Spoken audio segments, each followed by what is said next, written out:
We are already 3 weeks into the RaceKraft V8 Veterans Championship for season number 20. What does that mean in terms of things? That means that there were 4 years and 3 seasons that came before this one. This is going to be the end of the 5th year of operation for the V8 Veterans, and they're gonna go to some eclectic tracks that are a part of racing history in the V8 Supercar in Australia. The Elkhart Lake 250 comes from Road America. Of course, Elkhart Lake, the suburb that the track resides in, and the previous name of the track. Remember that the name was changed to Road America only in around the last 15 years or so. Ladies and gentlemen, another Thursday night upon us, another round of the V8 Veterans, and it's going to be a good one here tonight, Thomas Hins, because this track always makes for good racing. Yes, it sure does. Yes, hello and welcome everybody. Yeah, it's as you say, it's a staple of V8s on iRacing. We've raced here many times over the years, and it always produces really great racing.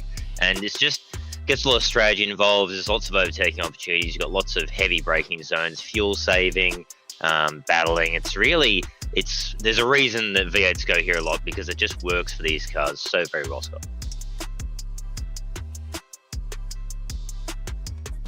Tell you what, it helps when I press the unmute button on my microphone. Yeah, look, I mean, 6 kilometers in length, this place as well. 6.4 kilometers is the exact distance, or 4 miles to be exact. The Americans were obviously planning that out when they designed this place. 14 turns, but the debate I had with Sandman last night in the Logitech broadcast is, and I'll put this to you, Hinsey, is turn 2 actually a turn?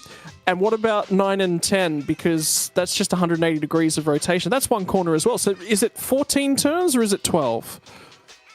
I think I'm going to have to agree with you on this. I think it's 12. I think it's 12. Or is it 13? Oh, actually, yeah. No, I think 12. I think 12. Yeah, I think 12. I'm going to agree with you on this. I think 12's the right number to me. They like their It seems to be a thing with them. They like to make little kinks and all these sort of non-turns into official turns, which to me, when they aren't really turns, that's what I think anyway. But I think obviously there's reasons for that. But I'm gonna agree with you on this. I'm gonna go against what it says and say it's 12. That's my thoughts on that one. Well, Dan Yeaman was sitting around in the background going, it's to do with Marshall's post. It's nothing to do with turns. It's all to do with Marshall's post. Yeah, but it's on the track map as turns, and it's on our graphics as turns as 14. So therefore, Marshall, it is actually the correct number. It's by that metric, it's 14. And Dan, I can guarantee, was sitting there very grumpy with me behind the scenes. So I'm not going to get looked after from a production standpoint here tonight. So obviously we were watching along, ladies and gentlemen. I hope that you find your Thursday evening a little bit warmer than most of the country. Coldest day of the year, by the way, Hinsey, for most of us. So, although I have quite a few friends, unfortunately, live in Queensland, and they're like, what are you guys complaining about? So to all the viewers and everyone tuning in from the southern states, I hope you guys are nice and warm, because the V8 Supercars and the racing is going to keep us warm throughout the night. Well, we're going to jump into one of the new things for season number 20. We're looking into what do the drivers think about this place. In terms of tyre wear, a little bit above average. There is going to be some tyre fall off as we work through the evening, and it isn't going to be severe, but it's certainly not going to be kind. The ability to fuel save, though, this place creates for basically pack racing. You're going to be stuck in a pack throughout the bulk of the night, trying to save some fuel, trying to save some tyre. What can you do in terms of the strategy? The drivers think with a 250-kilometre race that the strategy is reasonably wide open. As for your ability to overtake, well, there's options at turn 1, there's options at turn 3, turn 5, even turn 6 as you head up the hill. It's basically like that the bulk of the way right around the track. In the difficulty in terms of the track, just over 3. It's not the most difficult track we're going to come to on the circuit, but neither is it the most easy. Safety car percentage, bang down the middle. About half the audience think there's going to be one, about half the audience think that there may not necessarily be one.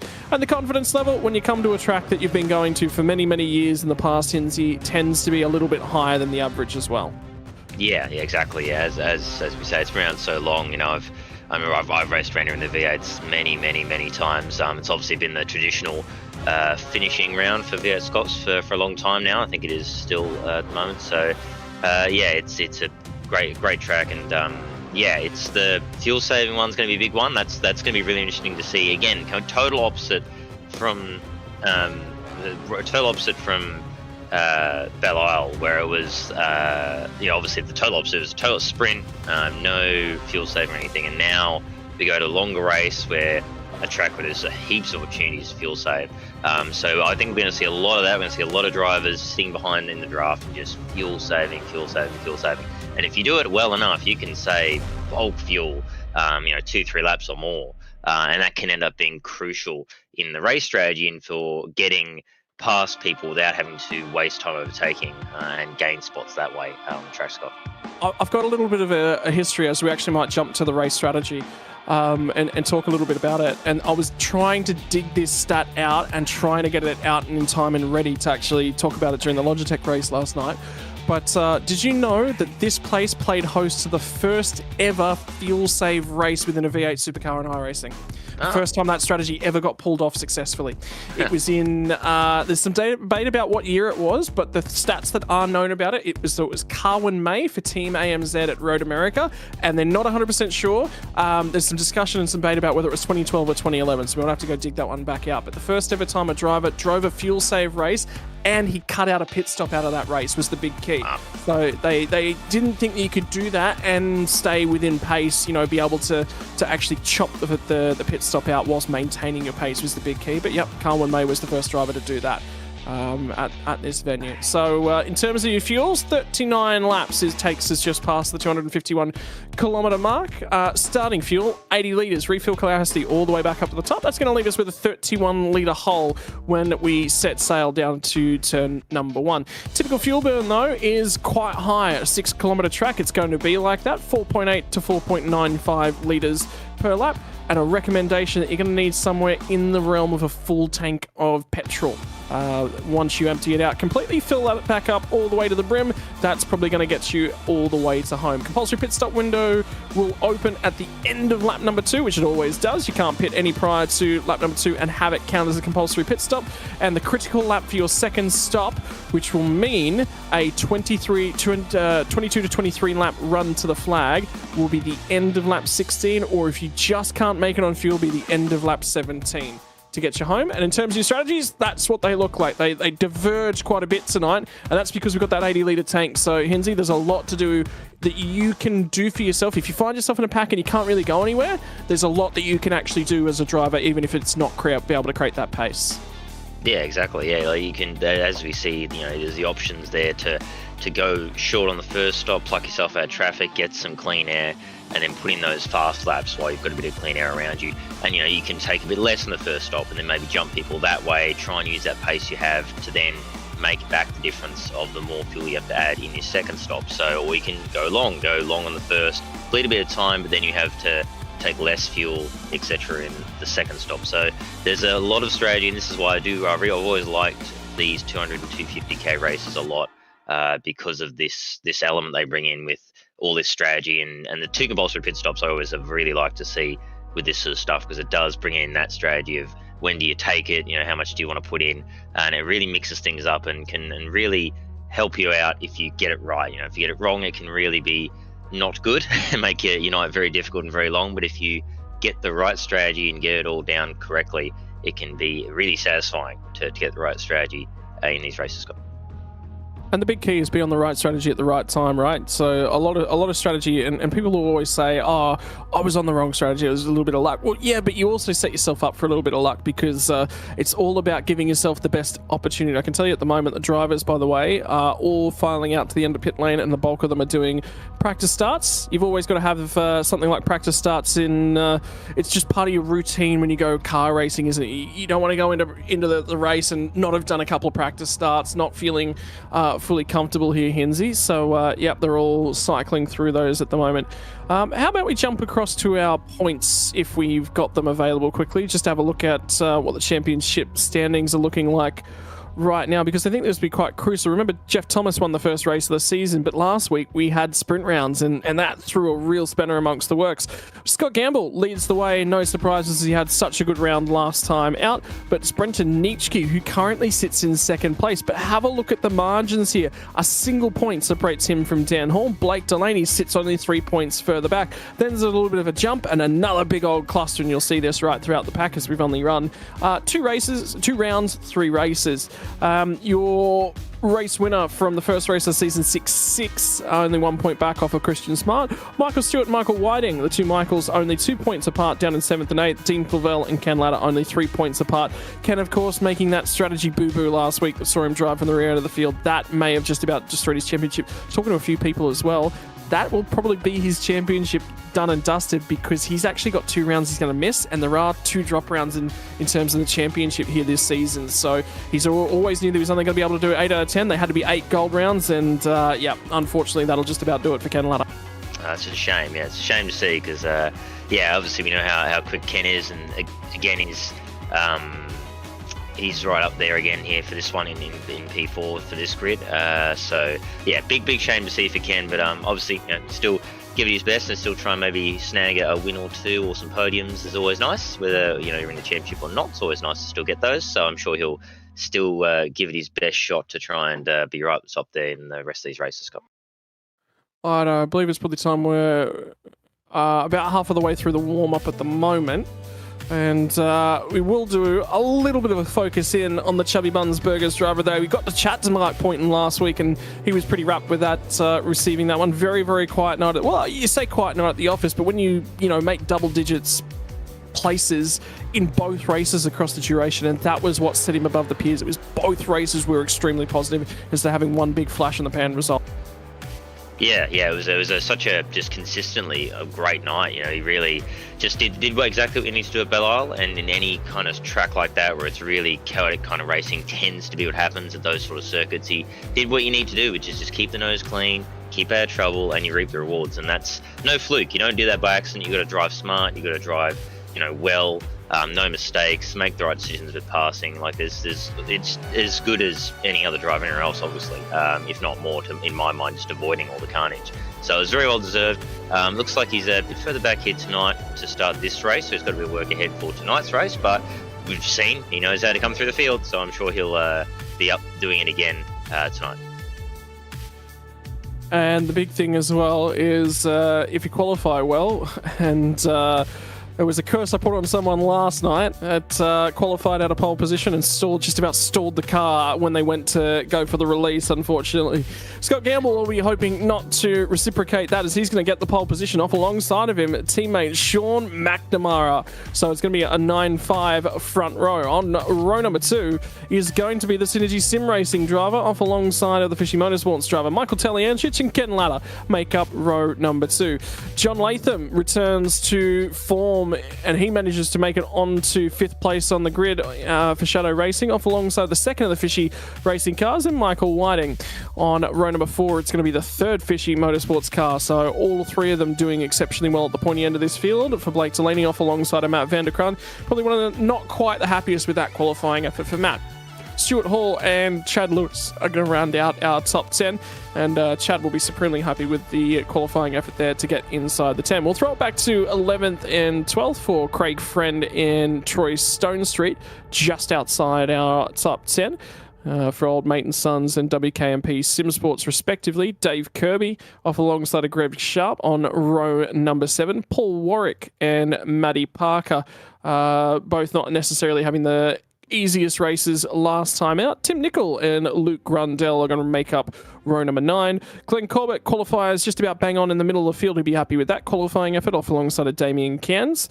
Before we will throw it back to 21st position, we'll get Robert Griffiths and Christian Smart off of 21st and 22nd. Chris Miller and Dean Fulvell will make up the 12th row on the grid outside of the 20s, and then in behind them, Jamie McKnight from Stephen Kennedy in 25th and 26th. Michael Stewart and Paul Burns in the 14th row of the grid, before we'll bring it all the way back up to Scotty McCune and Darren Crosby. And Henzy, I need you to go ahead and curse Scotty early on tonight so we can get that out of the way. It won't be my fault. Travis Hunt and Brad Dable will make up the first row outside of the 31st and 32nd. Robert Crisdale from Jason Fewens. Fewens a little bit deeper in the field than he necessarily would have liked. Gary Buckland will qualify on 35th, off alongside of Mario Reale. In 37th, you're going to see Stephen Varga and I believe Darren Goosey. Sorry, my apologies. Mark Poynton will be out of 38th. 39th will be Darren Goosey ahead of Shane Randall. We'll throw it back to 41st where we'll pick up Stephen Gretsch and Jim Caparonis, who will be in the Chubby Buns machine, giving us all the sponsorship. And the final qualifying lap will be set by Halil Cesar.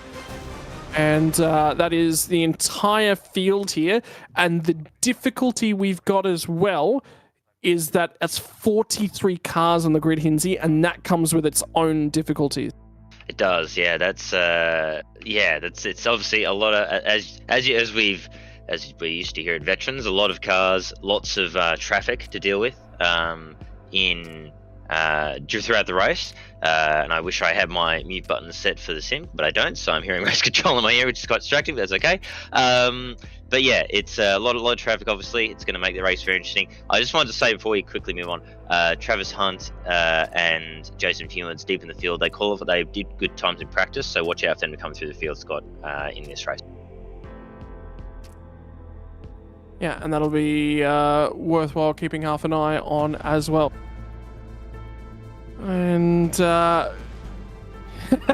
have a look at Scott Gamble's name on the Zoom feed as well. He's very much aware that we were talking about him last week.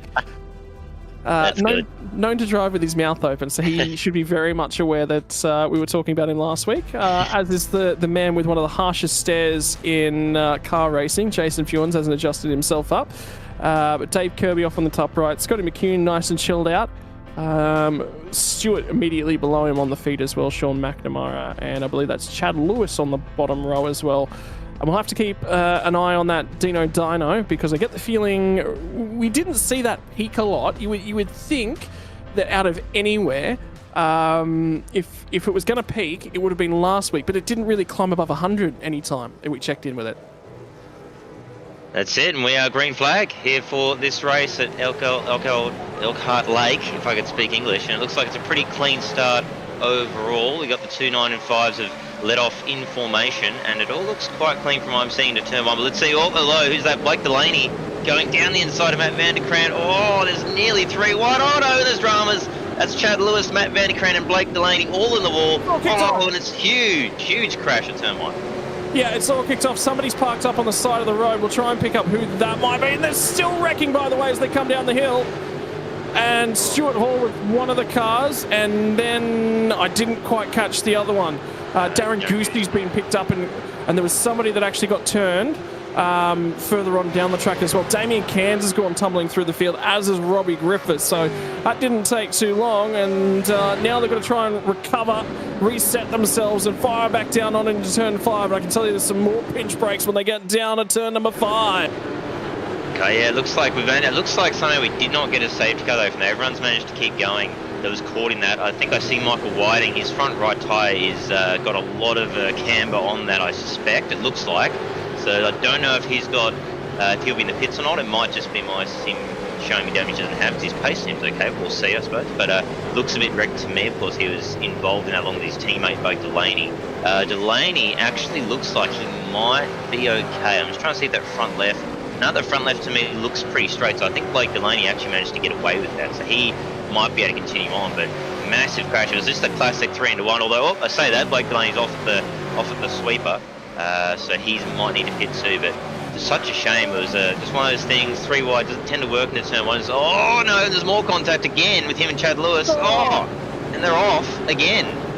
Yeah, not done. And then there's another car trying to sneak back down through the inside. Hasn't managed to come away with that one. And there's more drama, actually, as I think Caparonis is about 5 cars all caught up in something. And I think Jamie McKnight was amongst those down in the rear of the field, the 501 machine. McKnight's also gone around. So, like we said, Shane Randall involved in that one. And Travis Hunt's had a drama at the final corner as well. So, well, whilst it might have been okay for the run into turn number 1, it's all gone pear-shaped very, very quickly thereafter. Chad Lewis has managed to hang on to most bunches. By the way, Chad Lewis has just run wide at turn number 1 once more. It keeps going, doesn't it? They're all just lots of dramas on this first lap. Everyone's a bit spooked, it seems, trying to get into rhythm, but hopefully they can start to figure themselves out. But yeah, it's been a bit of a drama start. It was looking good into turn 1, but obviously we got to turn 1 and it all kicked off. But in amongst all of that, Sean McNamara keeps the lead from Scotty Gamble. Mike Talianchit's third. John Latham now at the 4th. He's had a really good start there. And another one that's jumped a bunch of spots, Troy Stone Street, up from 12th to 7th. He managed to avoid all that drama to make some good spots. So, and that's sort of what the key with all this is a bunch of people here have already gained quite a lot of spots just from not getting the dramas. Jason Fewens, I noticed, is one of them, 34th to 23rd for him. So he's making progress. He's got a long line of cars ahead of him, so a lot of opportunities for him to keep going forward. Again, 2 weeks in a row for Point, and he's gaining a ton of spots early on. Yeah. And all I've done there is... Oh, no. Oh, and I think I just cursed Fewens. Is that Fewens? Okay, sweet. It's Hinsey that's doing all the cursing here tonight. That's okay. That's okay, because I need a break from it. It's carrying over into other stuff I'm doing as well, Hinsey. You know? Oh, my word. It's just after the calmness that came out of the Logitech race last night, this has just broken into absolute bedlam early on. And a lot of big winners and a lot of big losers as well. So Delaney's lost 6 spots as it currently stands. To keep you an update, for Matt Vanderkraan, started out at 8th, sits 39th. And there's not much damage on that car. I think the car's actually in reasonably good nick, but he's just so far out of sequence now that there's a lot of work to do. So now this changes the strategy here, Hinsey, because you've got damage on the car. You've got to clear that as soon as is practically possible. We're at the end of lap 2. Are we going to see some pit stops? Well, that's the thing, isn't it? You've got to sort of look at it, and obviously we've all been in the scenario, and I have been many a times, where it's a bit of a guessing game. You're sort of looking at it going, how much am I losing pace-wise? You're trying to sort of figure out, if you got damage, you're like, okay, if I've got damage, do I have any? Oh, and we got to hang on. Speak of, yeah. Something's happened to Paul Warwick, and that's on the run down the hill from turn 1 to turn 3. That is a very, very destroyed car. Oh no, he's right in the corner there. Let's have a look on the replay what happened. So he's battling down into turn 1, and the car down the inside of him to guess contacts. And yep, there it is. Yep, round he goes. And oh no. Oh, that's a big hit. Yep, that's a lot of damage there. You can see the front end is completely destroyed. Yeah. That's a big shame. Yeah, big old shot and a ton of damage, unfortunately, for Paul Warwick. And at the moment, I see he's still trundling. By the way, there have been 2 takers at the rear end of the field, and I think Matt Vanderkraan was one of them. So he's immediately tried to pop himself out of the queue and get an early stop out, get some fresh air. The tyres being 3 laps differential, there won't be a whole bunch of damage done to them at this point in time, so there won't be a whole bunch of differential. But what he's trying to do here is, look, I'm in the back. It's much more difficult to overtake cars. I'm going to run out and run my race here, Hinsey. Yeah, exactly. Yeah, I mean, he was at the back with the whole queue in front of him. It made the most sense just to pit and get it done. Use that clean air. I mean, yes, he's going to be having to fuel a lot more for his second stop, but hopefully he's thinking that him being clean air is going to negate the negative impact of that. So we'll see where he ends up. It's going to be interesting to watch how far up Vanderkraan gets. Of course, we know how much pace he's got, so that won't be the problem. It's just going to be how much that extra fuel he has to take on board ends up being the kicker. But it's looking at the moment like Sean McNamara's got a nice little gap actually to Scott Campbell, who's kind of holding up just a little bit of a train here with Mike Teleantich, John Latham, Ken Ladders in there, and Michael Whiting round out that little pack. So Whiting looking like he might have actually got away with that crash as well. I'm looking now, and the car actually looks pretty clean, so he might have got away with that pretty unscathed. If anything, the one that seems to have the most damage is Blake Delaney out of them, as he's behind Matty Parker and Tim Nicol, and they're battling. Oh, Delaney wants to make it 3 wide. Oh, here we go again, 3 wide down into the next corner, but no, backs out of it. Probably the wise call. Oh, nearly. Oh, there is contact. A bit of contact with the 2 of them. Now they're 3 wide again. Look at this pack. This looks messy, Scott. Well, Blake Delaney's got 2 wheels over the top. They're wide. They're actually 4 wide. Delaney's managed to clear all 3 of these guys and get ahead of them. Now he's going to move to the left-hand side of the road to cover because he wants the inside when they get down to turn number 5 out here, and it's all kicked off. 4 wide. Nichols blown his braking mark away a country mile. There's a paddock way down somewhere. Sorry, it's Matty Parker that's been turned. I'm pretty sure it was Tim Nicol. Oh, no. Rejoin. Oh, it's all still on. Now there's still 3 wide as they head up the hill as well.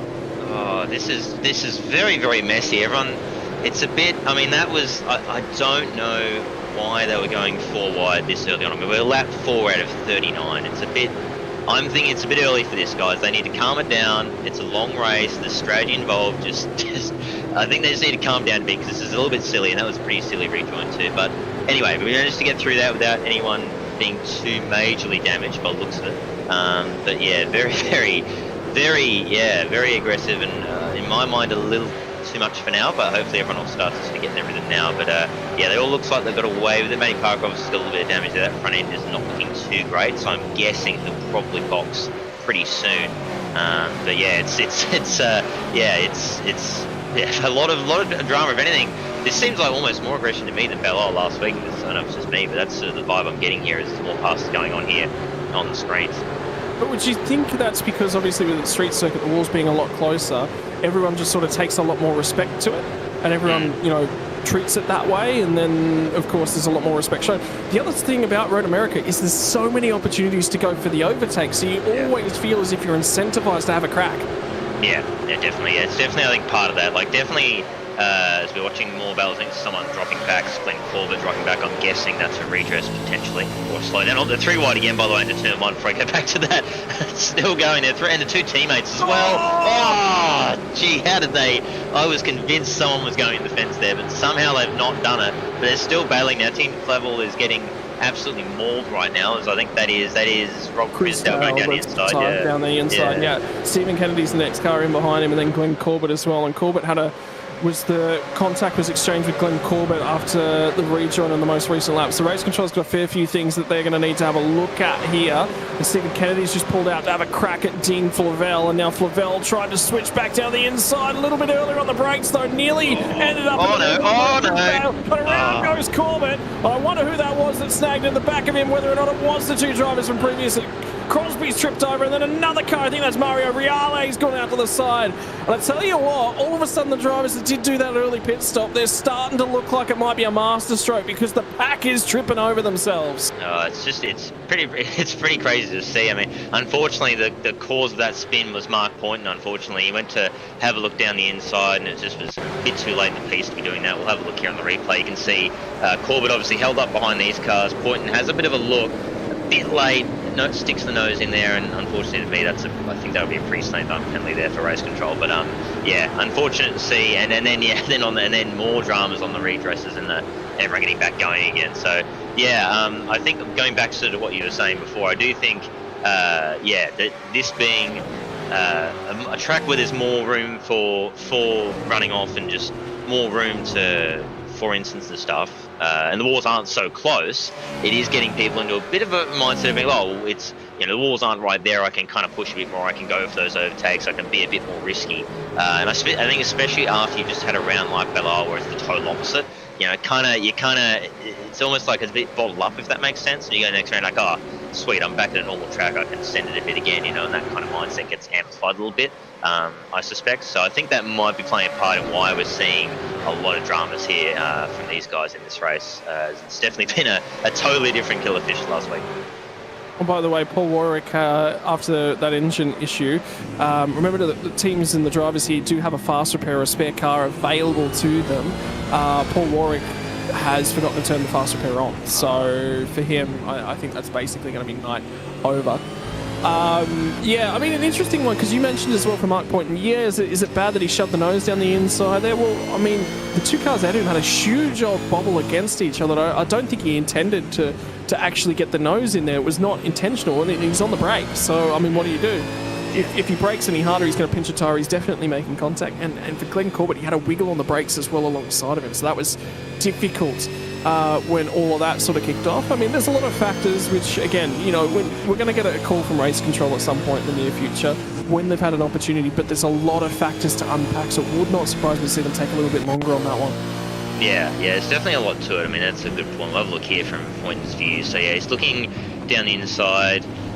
I don't know. Everyone does get checked up, and it is. He might have used, as you say, he might have just been looking to try and avoid people, and then unfortunately the checkup was a bit more than he anticipated. But I know to me, there's about 4 or 5 or so cars in front. They're all battling. They're gonna check up. That's what's gonna happen. So I know. To me, I still think he might get a penalty for it potentially, but it could also. It's also, as you say, it's also, you could argue, a racing incident, pack sort of. Oh yeah, 100%. Pack and everything. It's also forced from that. So yeah, but we'll see as you say, we'll see what they go with. But at the front, there's still line Stearns. We're looking at Scott Campbell following his teammate McNamara. That is perfect for him, because right now I'm guessing he'll be doing some fantastic fuel savings here right behind Sean McNamara.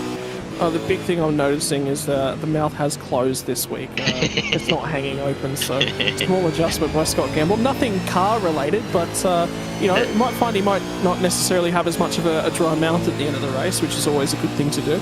Don't need to gulp down as much water in the middle of a pit stop. And resting their hands does show the nose to Sean as he runs down the hill at a turn 5. And Sean sort of saw that one coming, recognised he's probably not the fastest right now. The other thing is, it could be some fuel saving starting to come in. And I'm wondering about Tally and Latham that are just sitting in behind them and just lurking. And surely Tally's one of those very, very cool, calm, experienced customers. He likes to do a lot of fuel saving and strategically advance himself when he sits sort of third's about the right spot to sit, isn't it? It is, yeah. And I always remember for a long time when we did races like this, or any race with a compulsory pit stop, I always remember that Tally would always be one of the last to pit. He would always he loved extending that first stint as long as he could, to then take less fuel later on. I remember always seeing that a lot of the time whenever we're in a race with compulsory pit stops. Everyone else would pit, and then Tally would be there at the front and be one of the last, if not the last to pit. So he loves that long first stint. I don't know if that's changed now, but I know he used to love doing that long first stint, and then obviously take a lot less fuel later on and get bolt positions at the end of the race. So I wouldn't be surprised if he goes very long here. Probably fuel saves behind these two, and then just goes very long.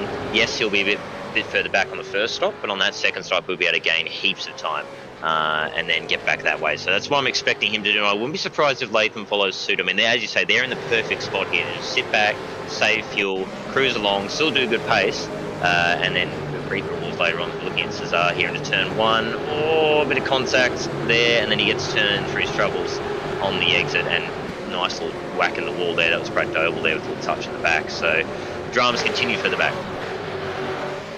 Yeah, indeed they do, and it was a 3 wide situation on the run down to number 1 as well. It just sort of didn't help things out. It's actually really interesting with the amount that this pack has been squabbling, and there's been a lot of it.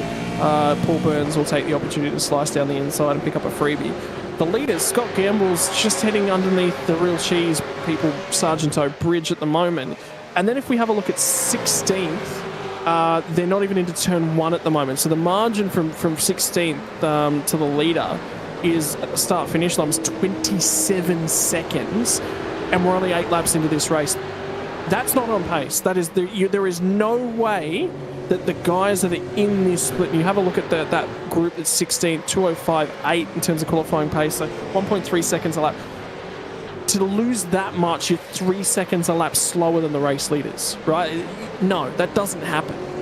Yeah, no, it shows the amount of dramas that have been dodging for the back. I mean, you even just look at from Michael Stewart in 16th up to 15th. It's an 8-second gap between Chad Lewis and Michael Stewart, just from those 2 spots. So that's how far behind they've fallen from the guys who haven't had to deal with all the dramas going on off the start. Whereas pretty much everyone from Stewart back has all been caught up in all kinds of stuff on that early laps. I mean, it shows the amount they have. Because you look from Michael Stewart to, who's that down to? Down to 31st, which is Shane Randall at the moment. That's only about 9 seconds between those positions. So that shows how much these guys have all been getting caught up, tripping over each other and just having dramas, that they've all stayed so closely packed together in this midfield. So it's going to be interesting to see as well. We've got a penalty for Craig Fanbelts for contact during the race. Yeah, so that was race control said that one was for the incident in lap 3, which we sort of looked at and went, yeah, okay, that's probably going to receive a penalty. It's a drive-through penalty for Craig Friend, and he will be having to come through the pit lane to serve that one in the near future, which means they're already starting to look at some of the stuff that's about to kick off all the bedlam. The other side of this coin is, in terms of fastest laps of the race, well, Scott Gamble actually set the fastest lap of the race in that first stint, 2:05.314. They've now passed the start-finish line, so they've definitely achieved that next lap as well. So 2:05.954. They've fallen off about 0.6 of a second from fastest lap pace at the moment. So that sort of tells you, in terms of the tyre wear, it's not extreme. It's a lot less than I was expecting it to be perfectly honest, because I thought they might have pushed those tyres a little bit harder than that. But the rubber's heading on quite nicely there, Hinsey. But then again, pace of the race is not supreme out in front. It's not. They're not setting the track alight.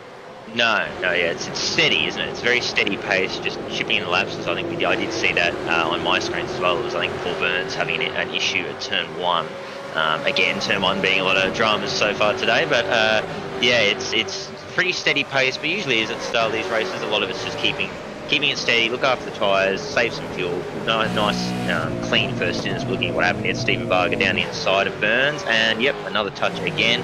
And Burns, half spinning. Actually, a really nice catch. That's a very nice catch from Paul Burns to save that. And yeah, Varga's staying behind, so that won't be a penalty there because he decided to sort of wait for him and sort of take the penalty right there at the end. So that should be all clear. But one thing I did notice in all this is Craig Friend has come out right in the midst of this big pack. He is in the middle, right at the back of it, actually, I should say. So he has got a full pack of cars right in front of him. So I wouldn't be surprised if he maybe gets his first stop done soon, because he's going to be getting held up something chronic right now.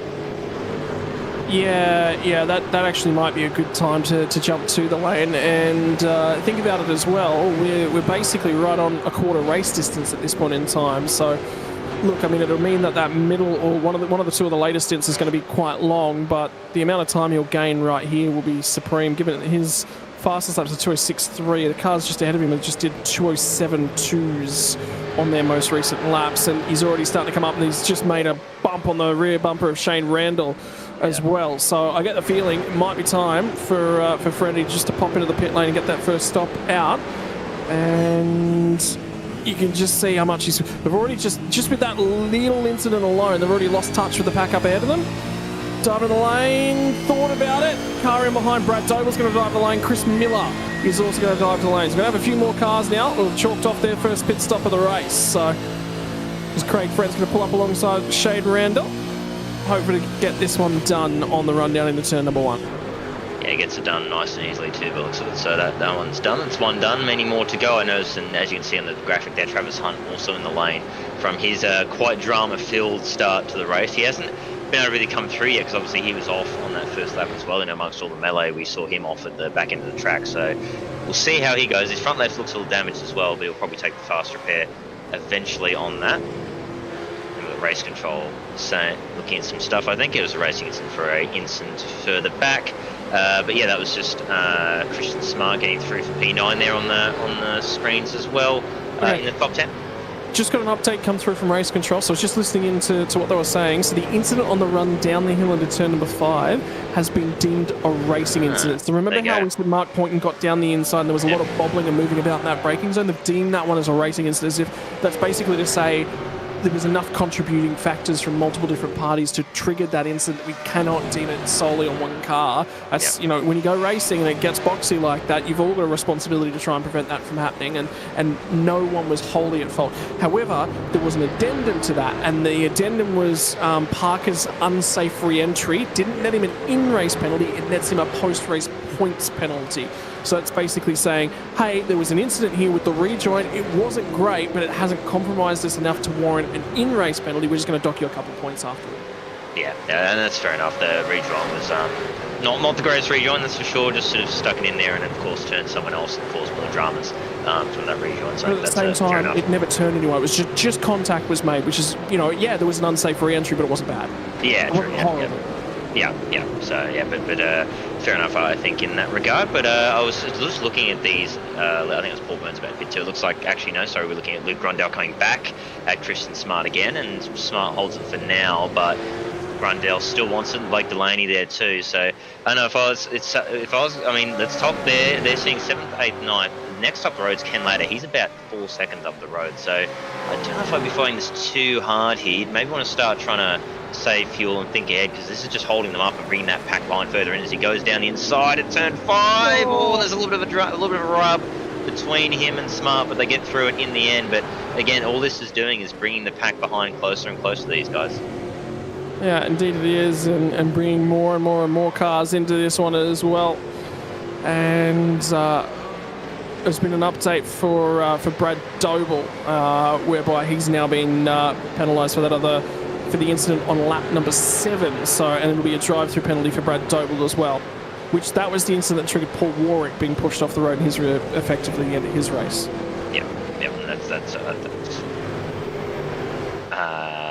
that's yeah, and as he's serving right now, getting it done, he just pitted too, so that's a shame for him. But yeah, we're getting through, I suppose, all that melee. It looks like Race Control getting through it quite nicely, actually, to be fair, given how much that there was in those opening laps. I think they're doing a pretty good job getting through that. But yeah, it's all, everyone's starting to do their, or people are starting to do their stops in the back half of the field. No movement at the front of the field, but not surprising. They're in clean air. They're all doing good pace. They're all doing 6 flats, high fives still at the front. So I mean, their pace is that good and they're that far clear that why would they pit? So I think I suspect pretty much everyone at the front, I think, might run this tank out and then probably pit after that, because there's no real point in pitting now when your pace is good and you only end up in the pack with your pace being worse off.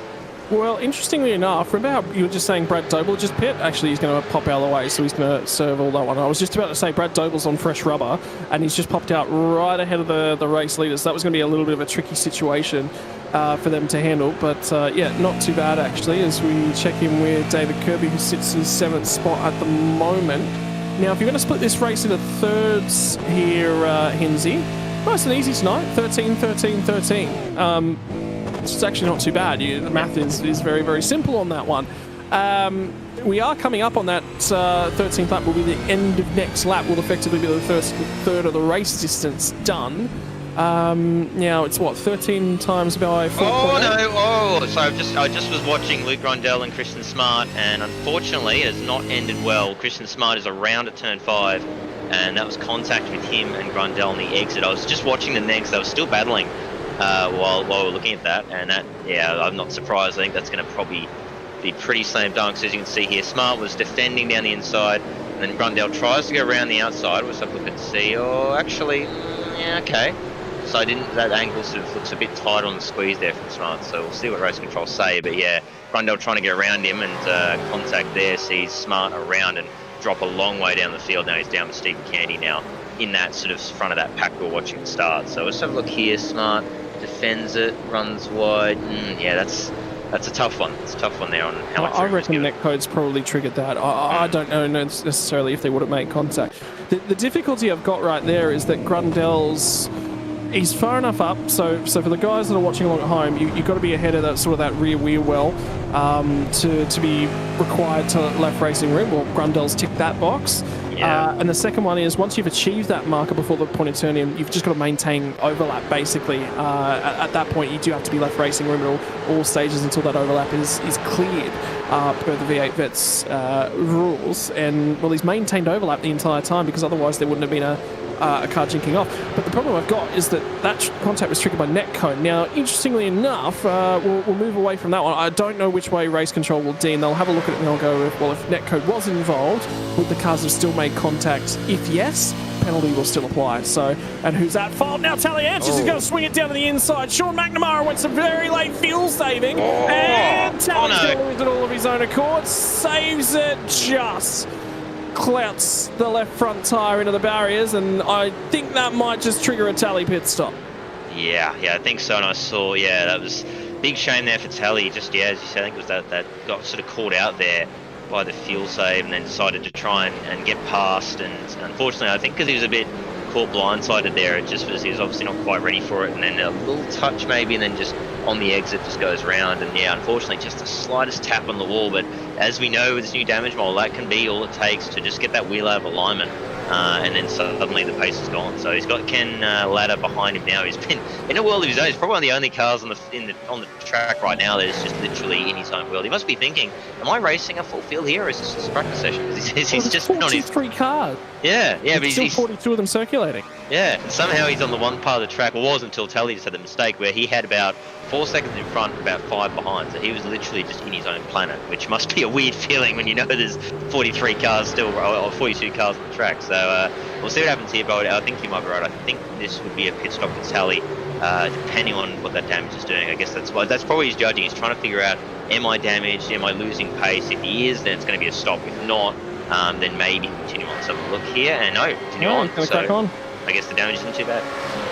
And the big key will be how quickly does Ken Ladder overhaul the speed differential on the straight, and does Ken dive it straight past him? And indeed, Ken's going to swing to the inside, and you probably see Tally roll out right here.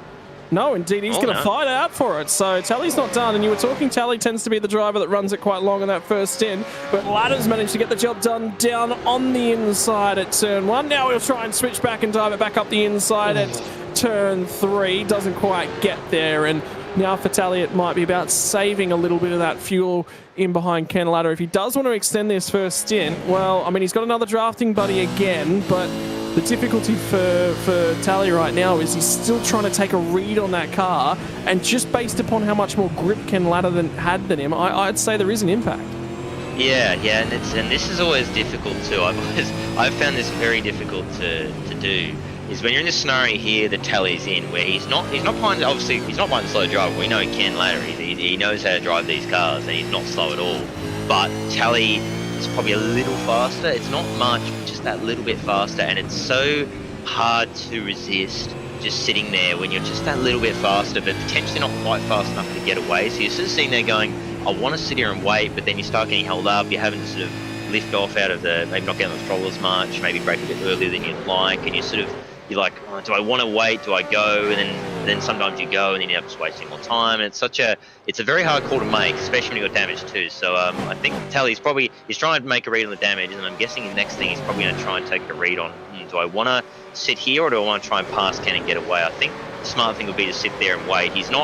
Ken's not going to have quite as much pace as Tally, but it won't be that much less. And hopefully, for his sake, if he can save that fuel enough, it can sort of negate that little bit of pace loss he's going to lose sitting behind Ken for these laps until he takes that pit stop slot. Really interestingly, though, is the fact that Craig Fredden actually has continued on with this one, by the way.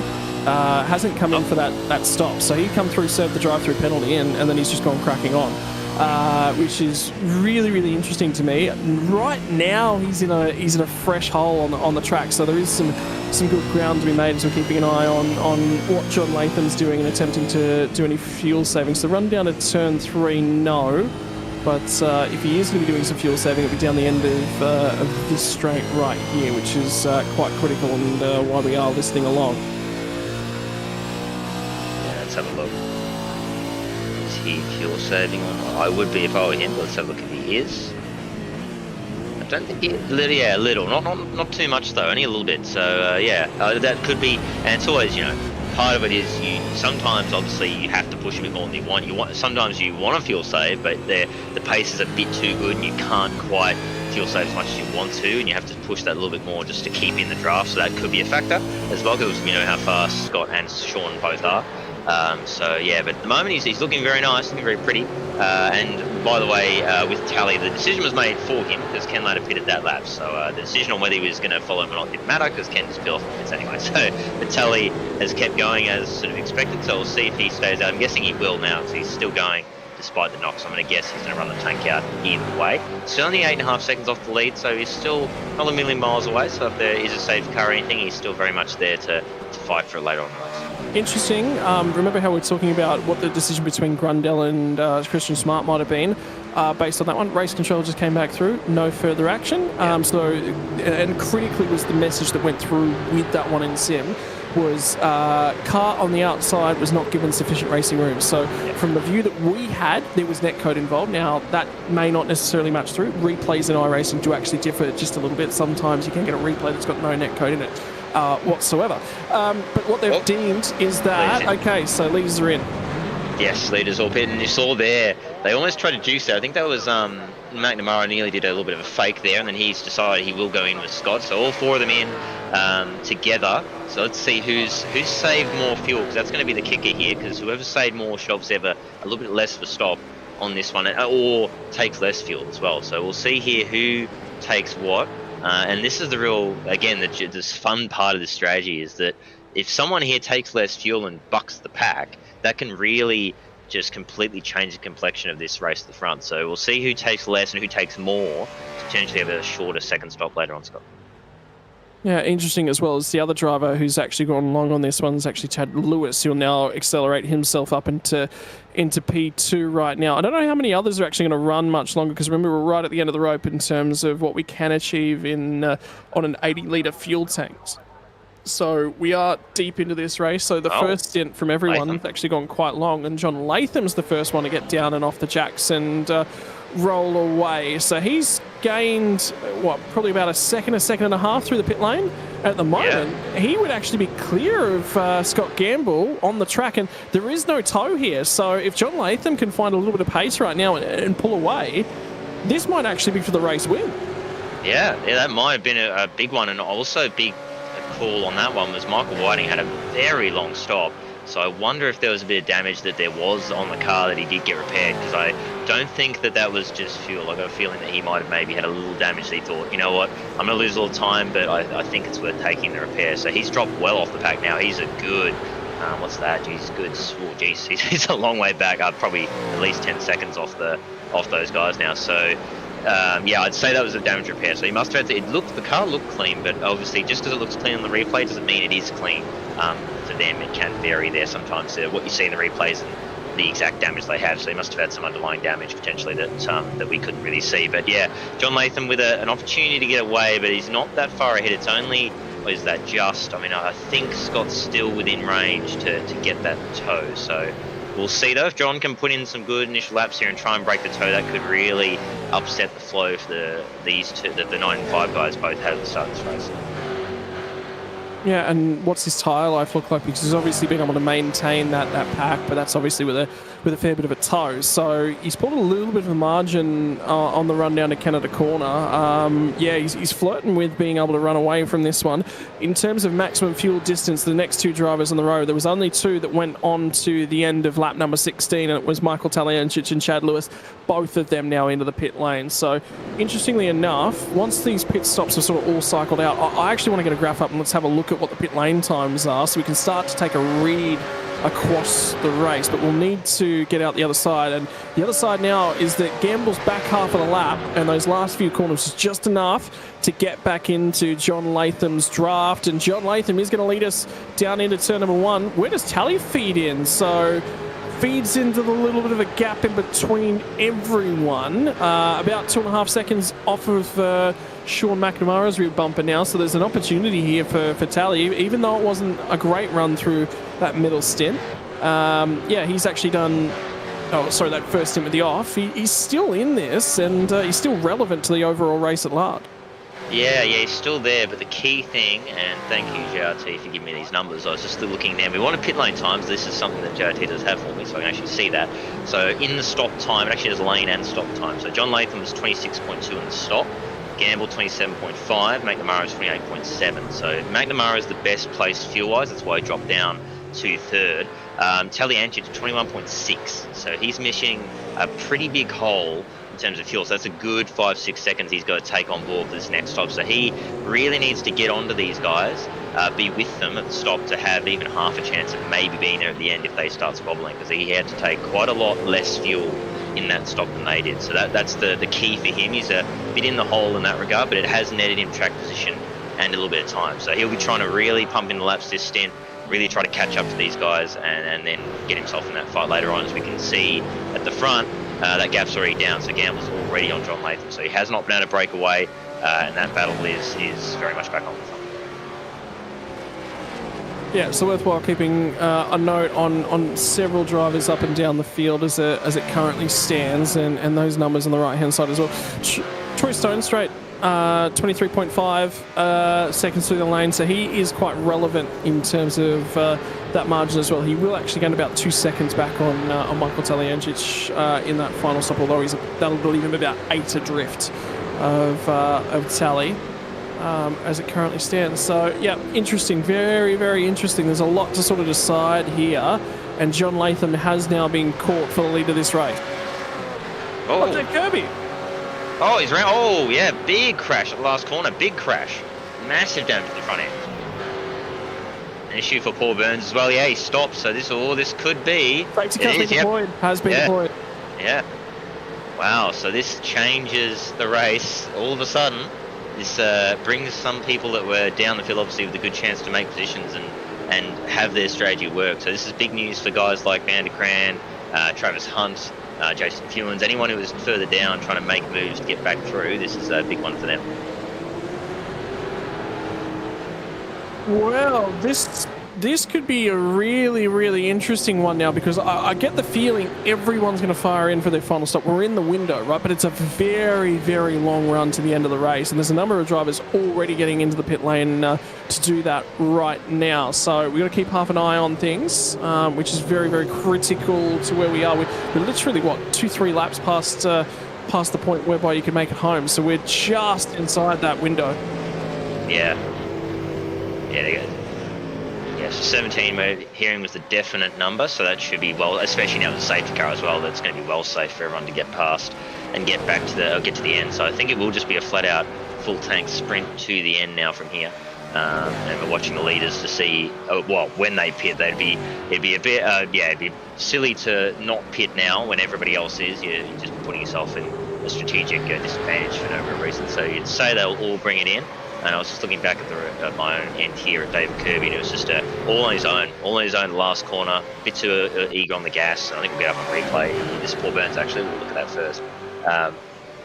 Yeah, it's the one that brought the safety car, and oh wow, it just gets straight up, yeah, that is an interesting one. Just I suspect that was Stephen Gretsch. I'm assuming there was an attempted bump draft, and unfortunately went wrong, would be my assumption. Oh no, okay, he's tried to sort of. So he's sort of tried a late call to go to the inside, it looks like, and unfortunately I think he's just slightly misjudged that one.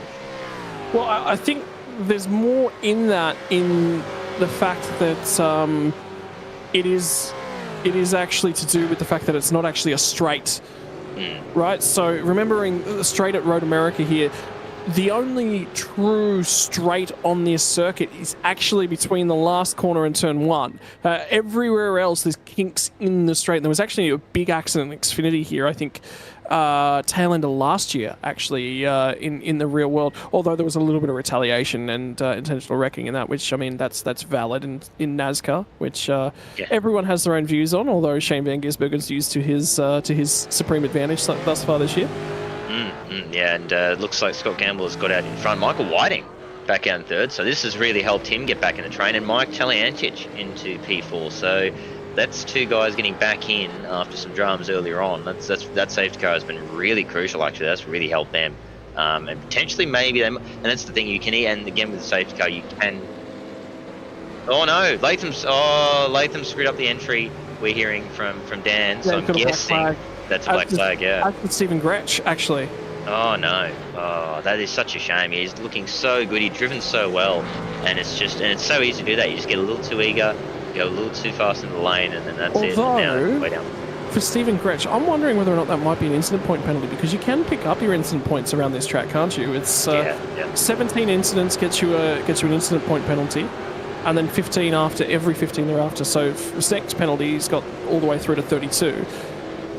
But it is a drive-through penalty for Stephen Gretsch. Now, he has just come out of the pit lane on this lap, which is very interesting. Yeah, so that will be, that's a big shame for him to have that one. I'll look here now at John Latham to confirm. I would say, but well, hang on, he's at the head of this chain. Yeah. So the other thing I'm just thinking is, does he get a touch here? Maybe, yeah. So look, it's going in the lane, all of them. Obviously Scott Gamble right behind him on the way in. Let's have a look. No, he didn't. No touch? He just ran in. It must have been a hair, because you could see Scott Gamble and Matt O'Hara were right behind him at a similar pace, but I'm guessing he just didn't quite slow at the right point. So obviously the other two were slow right when they needed to be. I'm guessing Matt O'Hara is probably only 2 or 3 kilometers. It's really not much. Oh god, that must have been. Wow, that must have been so close. If he did go over, it must have been by absolutely nothing. I mean, most entrances you can get away with running in a couple of Ks hot over limit, and usually they won't ping you, but he must have just been that little bit over, and as soon as we're over, that's it. So that's so tight, though, so tight. Actually, I reckon Gamble has touched him. I reckon he has. Which there's not very much in it. So I'm just having a look at frame by frame, and Gamble's speed all of a sudden drops 3Ks. It might be okay. It's difficult to tell, because you've got to get in there frame by frame. And yeah, it's incredibly tight on the run down into the pit lane entry as well. And as he gets to the cone, he's doing 84 kilometers an hour for John Latham. And then he crawls down underneath the lane speed. Yeah.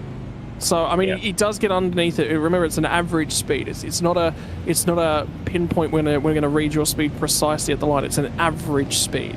Is the thing. Pit lane has a whole bunch of sectors in it. Effectively, if you speed too much between sectors, which is a NASCAR thing, that's where they ding you.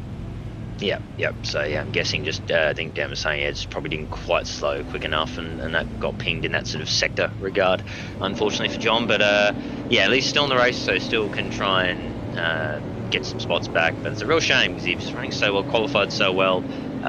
But yeah, it's that easy. You just run that a little bit too deep into the lane, and it can all be undone. So reset, and I'll get back to David Kirby, what happened to him last corner, all on his own on the exit, just touched the grass, and round he went. That was his instant there. He has managed to, obviously, because thankfully for him, he did it on the pit entry, so he was able to get going again. On the pit entry, on the lap, the safety car was called. Yes. He timed it quite well to have an off. So he did lose obviously some spots, but he's and I think Dan's going to try and find it now. Thank you, Dan. But yeah, he's pulled P20. He did lose probably about 6 or 7 spots. He's actually back to 11th, which is going to become 10th because Jim Caperonis has just dived to the lane as well. Oh, yep. So in the end, so he actually, pretty much not really lost much.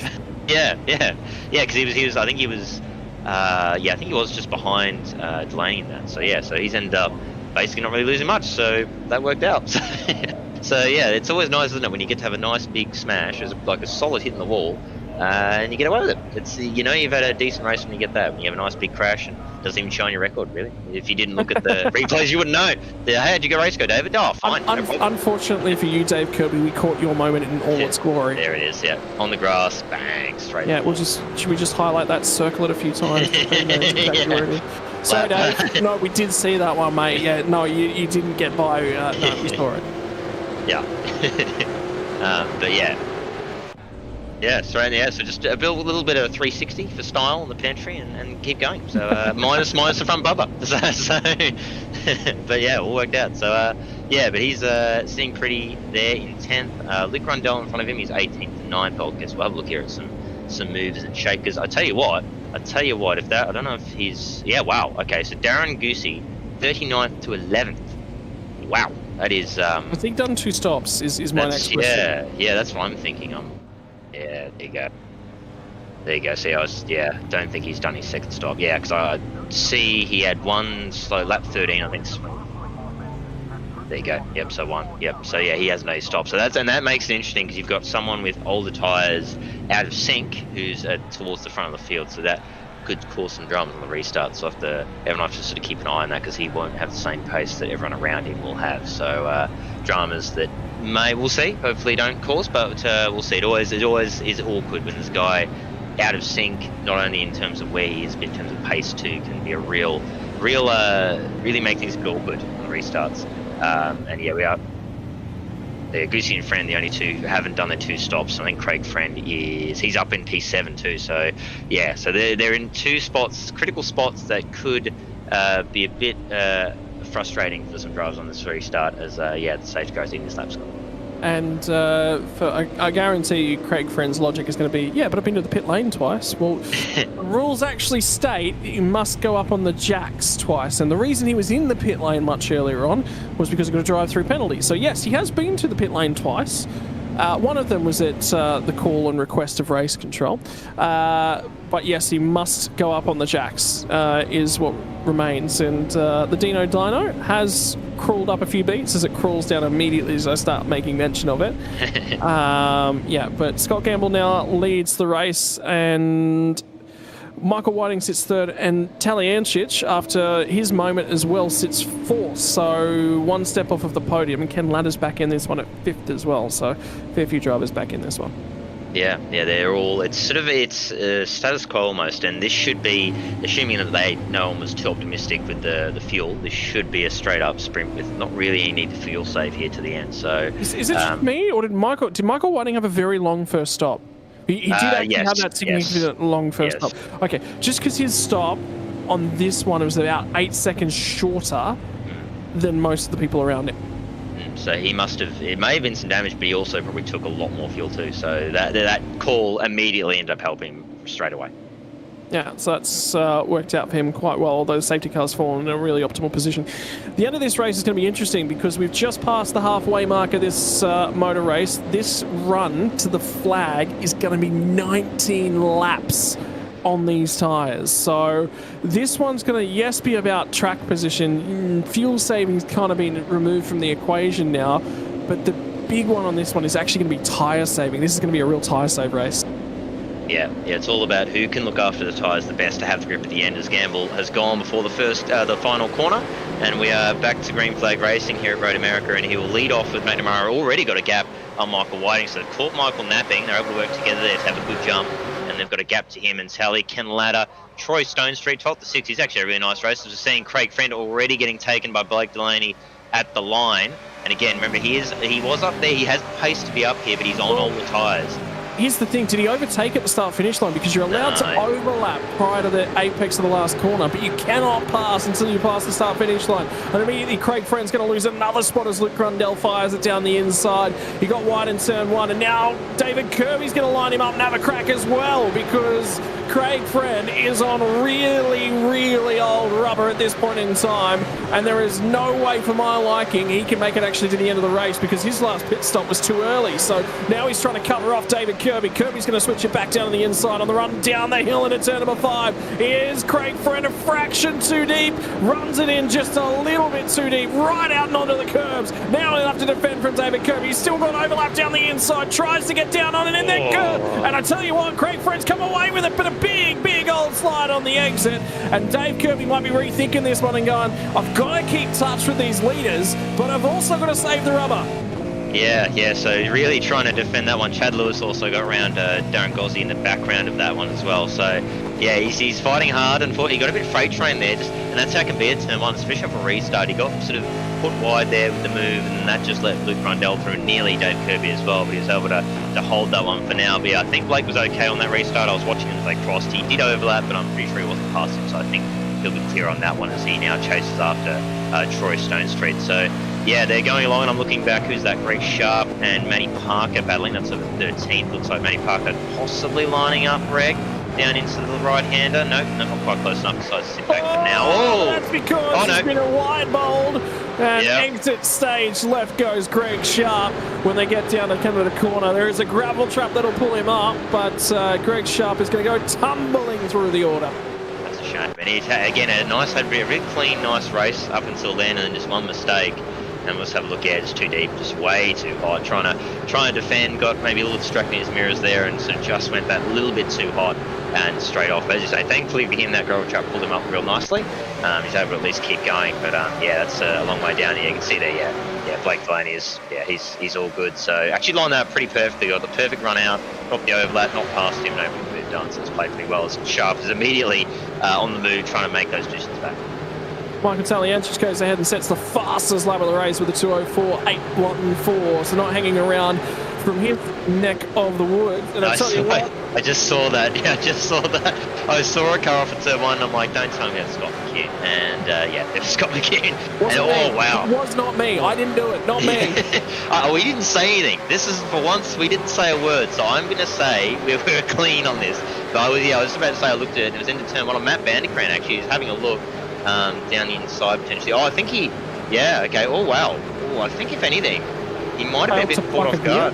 Yeah, that, or if anything, maybe he was caught off guard by Van de Graan, maybe got distracted or something. It looks like to me that's more dodging him than trying to make moves. What that kind of looks like to me, rather than anything else. Let's have a look here. We'll see if Matt does anything crazy. I think he does. I think Scott broke a little too late, and then that was more him trying to dodge Matt than actually trying to make a move. Have to keep our eyes back up towards the pointy end of the field as well, because Michael Whiting starting to close in on the 2 cars ahead of him. It'll be interesting. I'm just really, really curious to see what this long run starts to look like. Is Tally just trying to save a little bit of rubber, be kinder to the tyres? In terms of that front pack, the driver that's generically been the best on tyres consistently has been Scott Gamble. But if Tally's able to do something with this and just be kinder to that tyre, and he has over the last couple of seasons, he has done that at different phases. And remember, we're starting to see Tally be a bit unleashed again as just a driver these days is quite crucial. So, you know, a bit of the old Tally might just be back, and he's just cruising around nice and comfortably looking after some rubber.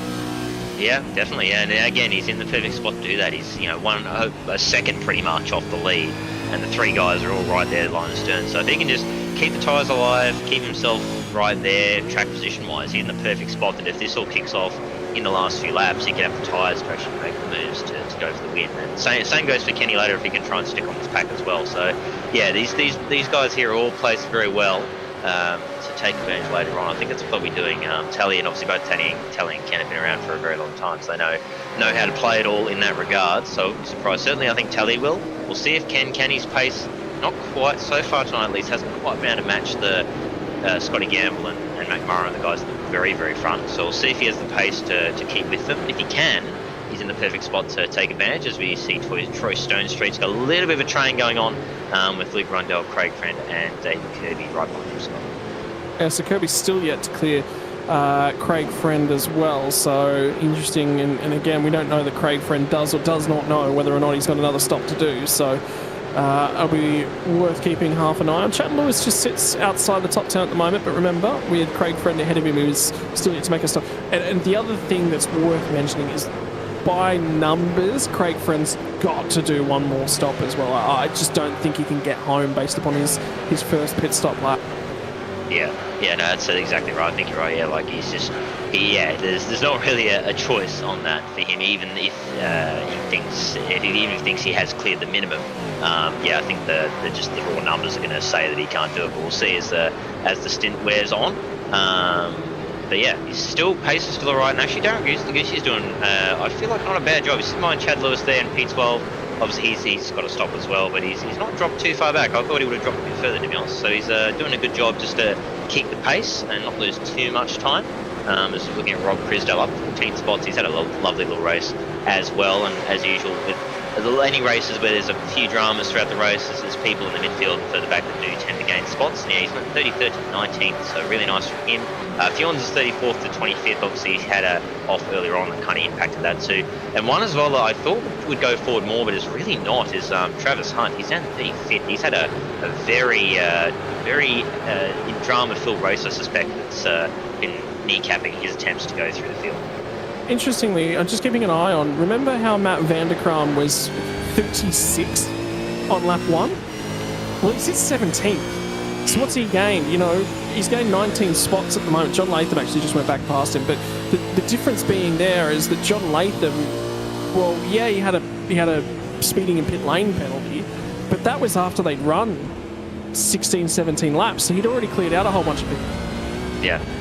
So yeah, it's been a really good comeback from Vanderkram so far. I think I did notice on the first stop he did gain obviously a lot of spots because of the less fuel. I'm guessing he obviously wouldn't have taken much initially, and I'm guessing he just was able to get that much of a gap that he was able to jump a bunch of them on that second stop purely because he just was able to gap them with raw pace that much. But he's looking a bit vulnerable at the moment actually. He's got Michael Stewart behind him, which we're watching on board from now in the VR there, Michael. Very, very nice. Very nice setup indeed. Looks very cozy actually. And he's pressuring Vanderkram now for 17th, so there's a potential change for position here, and actually Michael's up 9 spots himself, so he's going to make it 10 here, so he's had a pretty nice little handy run tonight too. And yeah, Vanderkram, yeah, he's made the spots up so far, but whether this is, he might be saving tyres himself, maybe he's trying to save tyres for later on, but looking a bit vulnerable here, although that pack ahead is not far up either. Yeah, certainly interesting to keep an eye on quite a few battle packs as well, because this is that battle pack at the halfway through the 10, you know, Blake Delaney sort of split and now off running on his own. So you've got Luke Grundell back to David Kirby, sort of 4 cars at the moment. Lead 5 are all still stuck together as it stands right now, and then you sort of got 11th through to 25th, and then 26th through to the end of the field. So as we're actually going to see, Chad Lewis has got someone pulling out on him at the moment. It was Darren Goosey who slingshot back by him, and Goosey's still doing a great job on these old tyres. So now Chad Lewis tries to get a little bit more antsy, get the elbows out, and actually Matty Parker really close in. Parker was not expecting him to try and brake early and try and settle down in and rotate, look for a good exit. So that messed Chad up just enough that he hasn't built the run to the point where he necessarily would have liked. There's still no run building from Chad Lewis, and it's forcing him to actually cover to the inside just a fraction from Matty Parker. So Chad Lewis hasn't got supreme speed at this point in time either, even though he is against the older tyres, and now there's a little bit of panel rubbing as well. And there's another whack there from Matty Parker, and now look for the crisscross.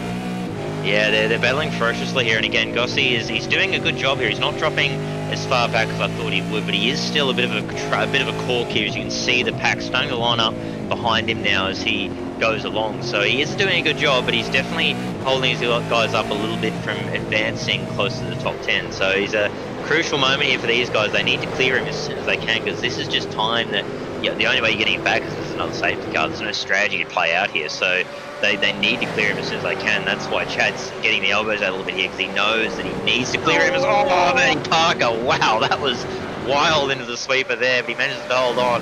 And again, Chad, he's looking now, here we go again, into the right-hander. Can he have a send? Not quite close enough. Again, Cameron's doing, to be fair, a very good job. But look at this, just the sort of bottleneck it's causing here as these cars all get held up and they've all got pace on fresher tyres.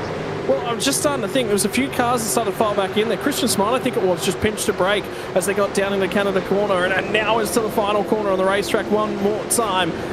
And Tim Nichols brought himself back up and into this, and then finally Craig Friend is going to peel off, and Chad Lewis is like, why were we fighting that aggressively when we're not racing each other? You're not here fighting me. So Chad Lewis is probably a little bit worked up over that one. Now Matty Parker's going to come back through, have a little bit of a go, and this will be really interesting because Parker's looked quick now here, Tommy, and well, now you'll get the opportunity because there'll be no slipstream for Chad Lewis this time. Yeah, this is his chance to have a go proper, although they're getting a big drift on. It's not going to help him. If anything, that's going to get Christian Smart involved. John Latham is just behind these guys too. He just got through another car at T1, so expect him to go soon as well. And Smart, I think, Gavin, look here, Matty didn't defend that, interestingly. He's going to let Smart have the inside. Probably try and hold it around the outside, or is he going to let him have it? Looks like he might let him have it. No, he's going to try and hold it around the outside, and oh no! Not again! And that is a carbon copy. That really is. Carbon copy of the last one. Nearly identical. And again, you've got to say, it's probably Christian Smart who's drifted out again. And if race control ruled that way the first time, I think you're right. Carbon copy, I think absolutely perfect. I was just getting ready to say, Thomas, that there was something in that worth talking about. It was 3 drivers who have had something go wrong about their night in that battle pack and fighting as actually jamming. Knight just runs wide when they get down to turn number 8 just before they get into the sweeper. He's now rejoined at the back end of this little battle pack, which has now got Chris Miller ahead of Mark Point and Darren Crosby, Greg Sharp and Jamie Knight all squabbling amongst this one. Yeah, big pack there. And the big thing that did help with is that John Latham just got 2 positions and didn't have to overtake anybody. So that's helped John. He's now up behind Chad Lewis. And we can see here this incident. I heard him talking about it on the radio. It's Gary Buckland. I think that's Travis Honey was fighting with there. Stephen Varga. And Stephen Varga, yeah. So I think they were, so Varga just firing in a bit deep there. And a little bit of a shove wide. And that was that one. And I think it sounded like that sort of made up there. It was all good from both of them, so I think they were okay with that one. But yeah, it's a big drive, some hip and shoulders going, a bit of shoving after the restart. But again, usually after restarts it can get a little bit more aggressive, especially when we're into the back half of the race now as well. Something's just happened to Glenn Corbett as well. Matty Parker's trying to go around the outside at turn 1 once more as Matt Vanderkram will just go ahead and barely sneak that spot away from him. Michael Stewart's now going to be lining these guys up trying to have a go. And Parker at the moment seems a little bit out of sequence. He's just missed his braking marker probably a couple corners in the last lap. 3 or 4 times he's now starting to dive that car deep. What's heating those front tyres here ends in with a long run to the flag here. That is going to be relevant. Vanderkran covers him off. He thought about diving to the inside, and Vanderkran just covered him just enough. So now, Matt Vanderkran, if he's got pace, there's a slower sector through the middle of this lap, might finally get an opportunity to pull away.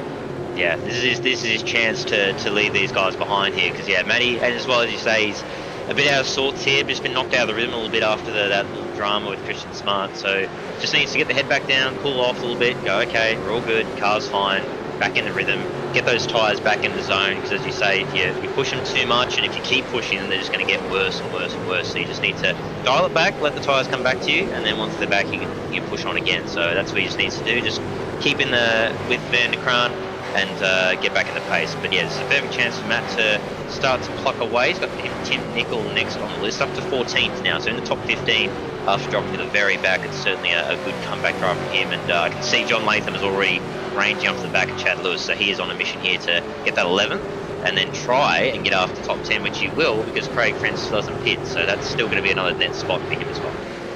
Didn't we see Craig Friend fire off in the pit lane? It was Darren Goosey that we saw fire off in the pit lane. So, yeah, so this now becomes for the last spot inside the top 10. And Chad Lewis is just barely hanging on to this one.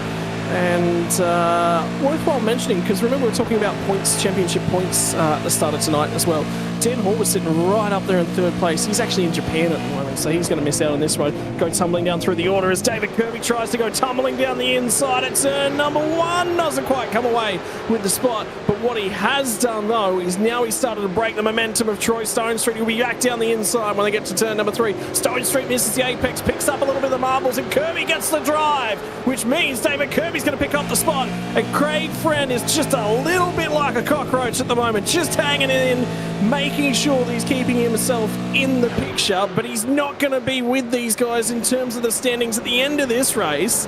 And the difficulty for Craig Friend is, do you go, he pulled out. He had every right to go for a send down the other side, but everyone would just be annoyed with him.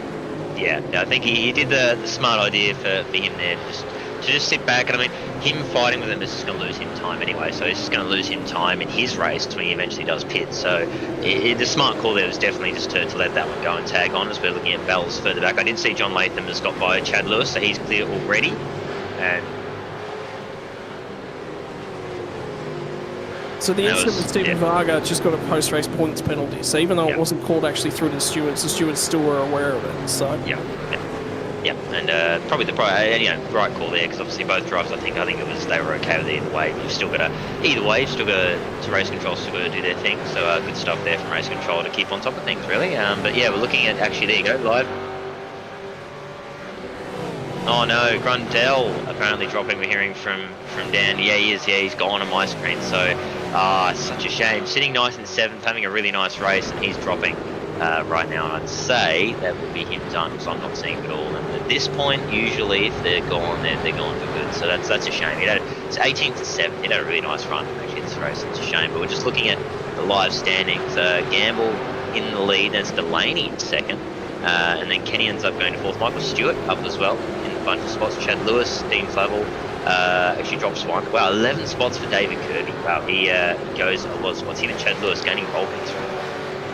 Yeah, unfortunately for Luke Grundell, but yeah, really, really interesting insight as we're going to continue balling out the points. And you can see that for Dan Hall, whilst he sat inside that top 3, drops completely out of the top 20. Yeah. It shows just, especially when it's all this close, it shows missing one round just how massive it can be. Obviously there is 2 drop rounds as we said, but when you have to use one, like we said with Ken Latta, Travis Hunt's on the radio, so I'm guessing he's had a drama.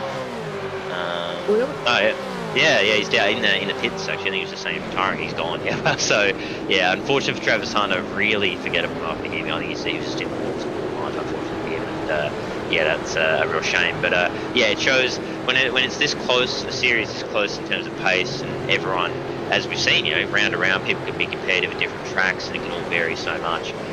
It shows how big missing a round or 2 can be, especially when you know that they're going to be no points. You can't rely on them to be drop rounds. They're just no points, and that's how it is. So it shows how difficult that makes things in this kind of series. Well, I mean, you say that, but at the same time, what it means is, for these guys who are minimum of 40 years of age, the bulk of them are got families, or very, very large families, or extended families, or holidays, or they're retired and they're travelling the world and doing whatever. They can still stay sim racing. They can still stay relevant to the series. Otherwise, as a retiree, you go and do a bunch of travelling. As we look on with what Glenn Corbett's looking at this point in time as well. You're just relevant. You can enjoy your life. You can sit down and you can relax and have a little bit of fun as fires it down to the inside. So was that Glenn Corbett running wide and then just lifting? Yeah. Off in the dirt at the sweeper. So good stuff to keep going and not put in the wall there. So that was good stuff from Glenn. I was just looking at Craig Friend still going, and actually John Latham hasn't really pulled away from Chad Lewis yet. So that's interesting. Although Latham has been sending it through the field this stint, obviously from further back in the teens where he was, he's been sending it as well, which does affect tyres too, of course. He hasn't been able to really bring them in, so to speak. He's just had to be setting it from the start, and that does affect him later on. So he's probably not going to have as good pace towards the end of this stint in the next few laps, because he has had to send it so far.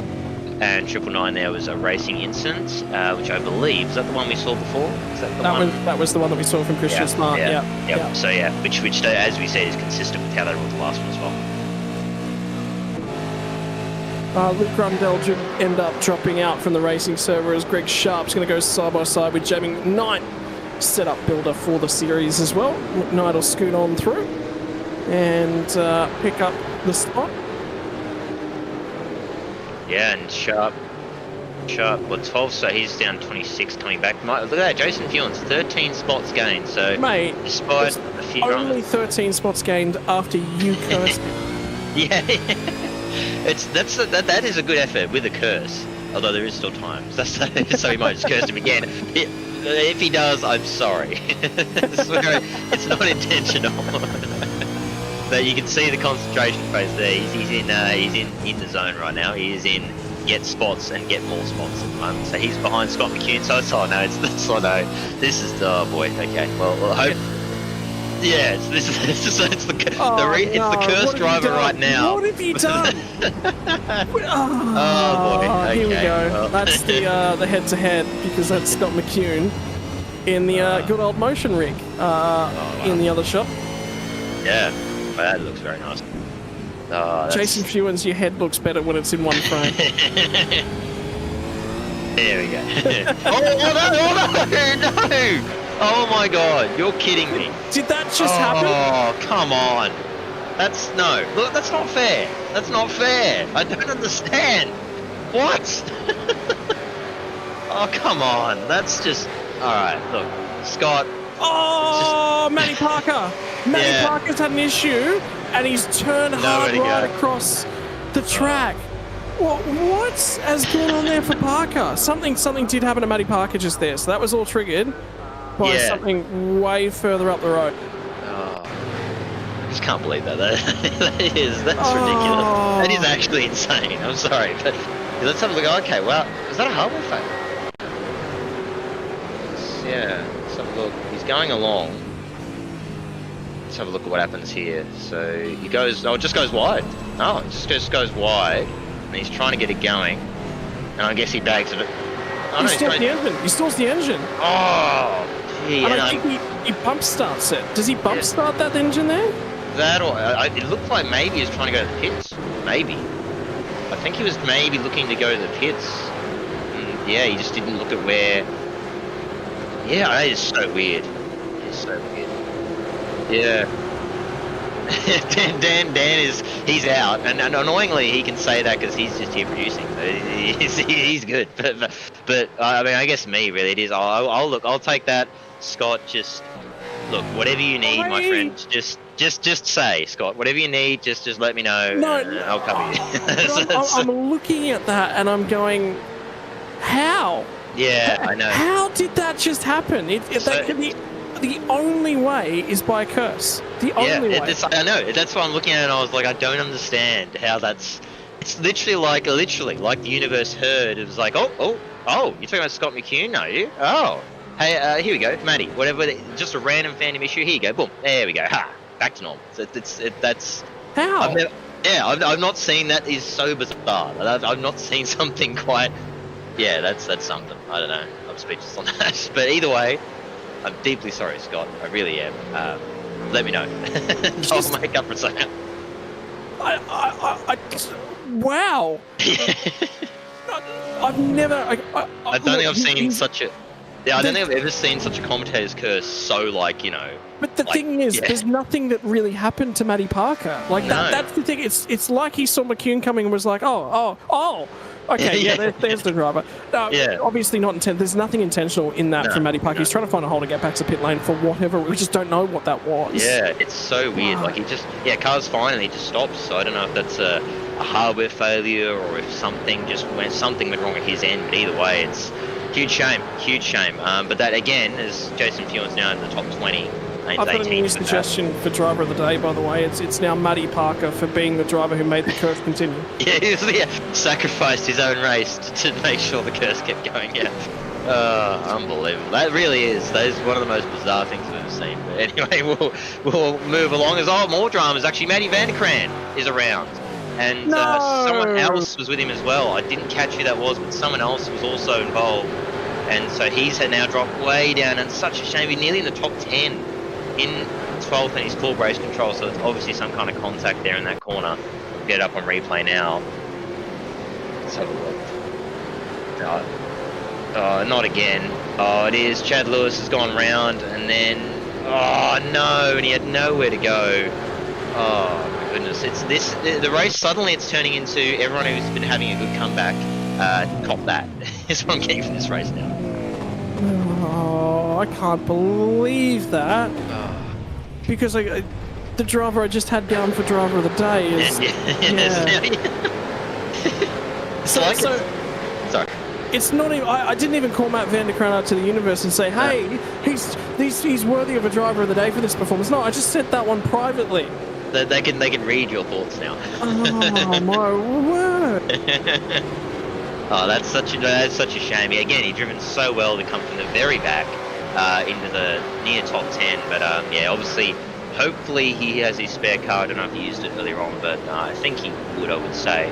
But yeah, he's obviously going to drop a long way down, so big shame there. But while this has all been going on, Scott Gamble's still leading at the front, half a second to McNamara. Mike Taliantia to Michael Whiting have dropped back. They're 2.5 seconds off the lead now, fighting over P3. So unless they can find some pace, because you know that the two in the front, they're not going to fight. They will work together here to at least be well clear with a few to go. Then maybe with 1 or 2 laps to go, they might go, okay, right, gloves off, let's have a fight.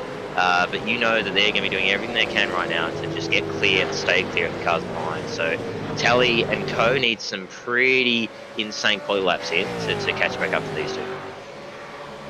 Yeah, they're certainly going to need some help, and I mean, Sean McNamara is getting the draft assistance at the moment as well. And they lost about 1.3 seconds on the most recent lap, which is, I'm going to go ahead and say that's where it happened, because I'd say Whiting's made a mistake or something, and Tally's gone down the inside. But no matter what it is, they're not making any ground on the cars up ahead of them anymore, unfortunately. So it is going to be looking like it's P1, P2 on the road currently, barring any more curse phenomena leaking into the server. You just watch both of their engines will blow suddenly at the same time now. Yeah, that's just the way it is now. Oh. Michael Taliantis has just called it, Tally. Michael Whiting has just called in. Turn 5. And it was for moving under brakes on the most recent lap on the run down to turn 5. I can't see it at mine, so I'm going to have to wait. I'm going to have to get the replay if Dan can get up. But yeah, that's interesting. So if anything, that surely then that'd be a redress, surely. But if that is, then that helps not only the guys in the lead continue to get away, but that helps Ken Latter as well, because he's sitting right behind them and could take advantage of that potentially if that works out. Yeah. I was just Dan just said this. Dan. Dan's involved now. So we all just getting in it. Is there anyone, whoever's got the voodoo doll out there, can they stop putting it in our hands? Or just stop whatever you're doing. Chuck it to us. Just try not to, please. We're going to have a look now what happened at turn 5. So this is that incident, I think. This is this. Oh, here we go. Yes, this is the thing under brakes. Oh, yeah, okay, that's... So the first move is fine. The first one I'm okay with, but then Tally comes back across the track. Yeah. And there's no contact that's been initiated, but see how he cuts back to the right-hand side right there? I'm not okay with that. Yeah.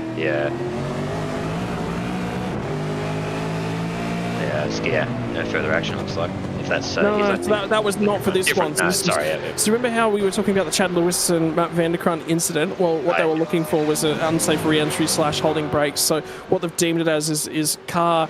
You remember, for all series, you've got to hold your brakes, right? Well, they look back at it, and everything that we could see as well, we could see the brake lights on the broadcast. Chad Lewis did hold his brakes, so. Yeah. So I'll look at that one, but it's a bit.